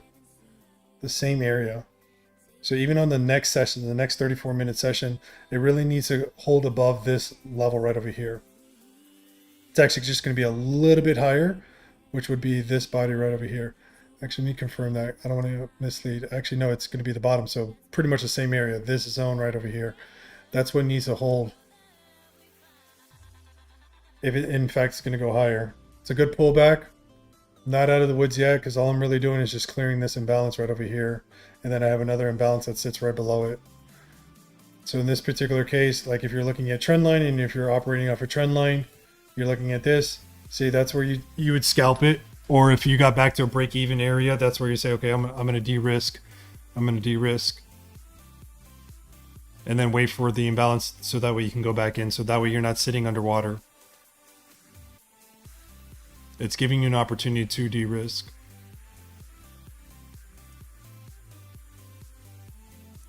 That's kind of what I'm going to do on my side.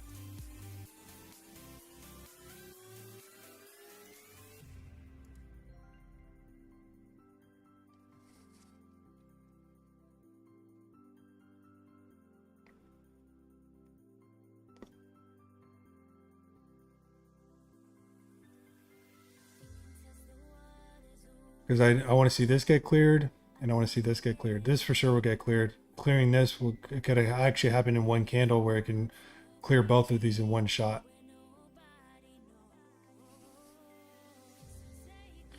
So now you're not sitting inside of red going, crap, you know, I didn't get the entry that I'm looking for, but now you'll get a second chance.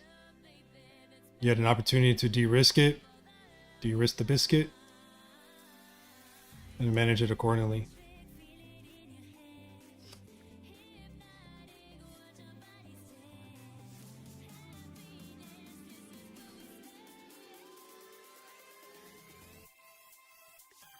Bro, are you gonna sit there and pop? Dude, don't do that. Don't pop.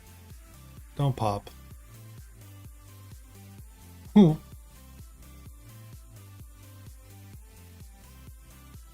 I'd scream at my monitor. Thank you. See, that makes sense. See? That makes sense. There it is. Cleared that imbalance to the downside. That's good. Now we need to clear a little bit more.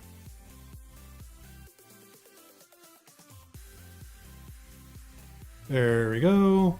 Cleared that imbalance. Boom, boom. Get into the liquidity zone. Ooh. These people just exited. They just shook a bunch of hands out. Shook a bunch of hands out. Nice. So better entries are coming in.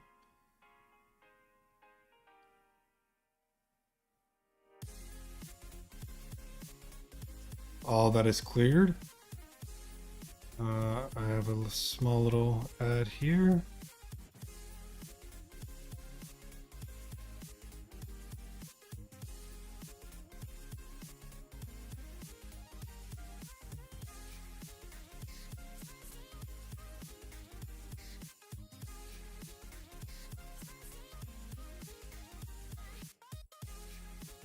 Yep.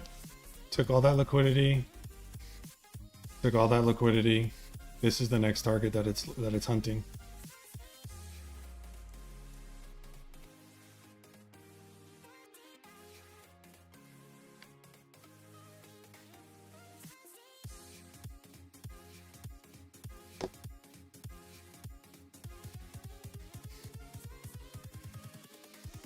Here we go.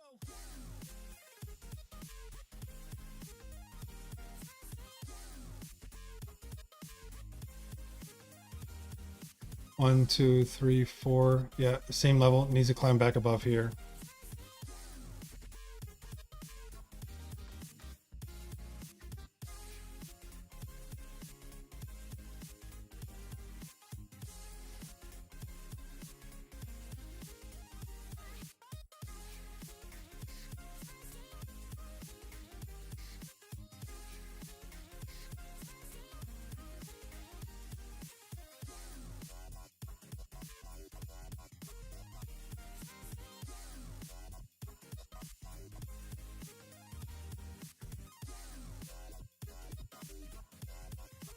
It printed a red dot. Not good. No bueno. No bueno. That's gonna push lower. Yep. That's probably gonna sweep this right over here. So just wait. Just wait. It gave us a false move to the upside. We were looking to long that area. We had an opportunity to de-risk inside that zone, but it just printed a red dot. And that's not good. Because we're going to wait for this trend to come down and do something like this. This is really what we want to see at the end of the day. So higher risk entry in that area. Didn't pan out, but at least allowed you to de-risk so that way you don't lose anything in that regard.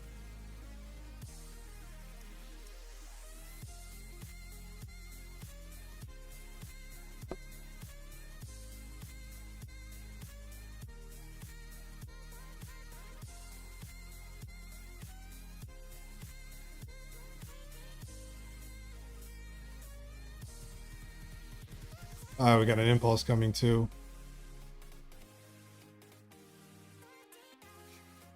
Maybe we get a green dot on that impulse. That would be ideal. Give us a little short term, little scalp.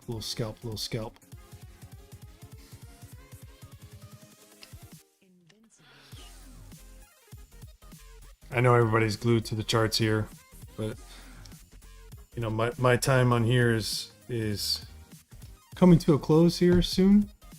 Usually I have a hard stop around 1:30. If you guys are new to the channel, new to seeing me, seeing how I trade, you'll grow to learn that I'm a faith-driven trader. I believe everything I do is walking in his order. Nothing is coincidental. So even if you're here for the first time, maybe it's for the trades, maybe it's for this part, I do believe that faith grows by hearing the word of God. That being said, I like to send you guys off in the proper way, making sure that someone is praying over you and for you. That being said, Father, thank you for today. Even though it was a slower trading day and it was difficult to find clean entries, we thank you that it was still a day of learning, not wasting.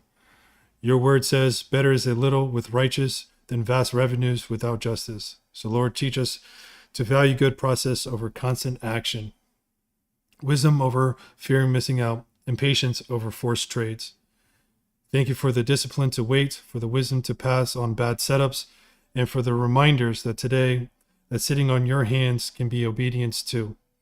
As we log off, calm any frustration from the slow pace, protect us from the urge to overtrade after the stream, help us to recognize that no trade is sometimes the best trade. Lord, I ask that you cover everyone who joined today and every family they represent. Give them the rest in their bodies, peace in their minds, and clarity when they come back to the charts. Let the lessons from today stick.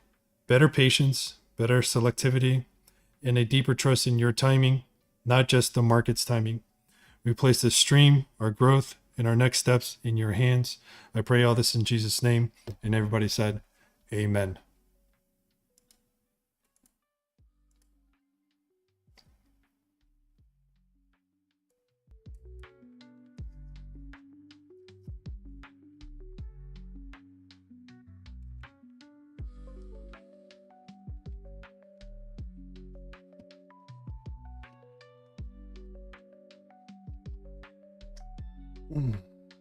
Still here. Still looking at these impulses. I definitely see lower coming, guys. Definitely see lower coming. So I wouldn't be open to catching any knives right now or anything like that. I'd just wait for those fib levels that I had marked inside of the forum channel. That's really what I'm going to be observing going into this.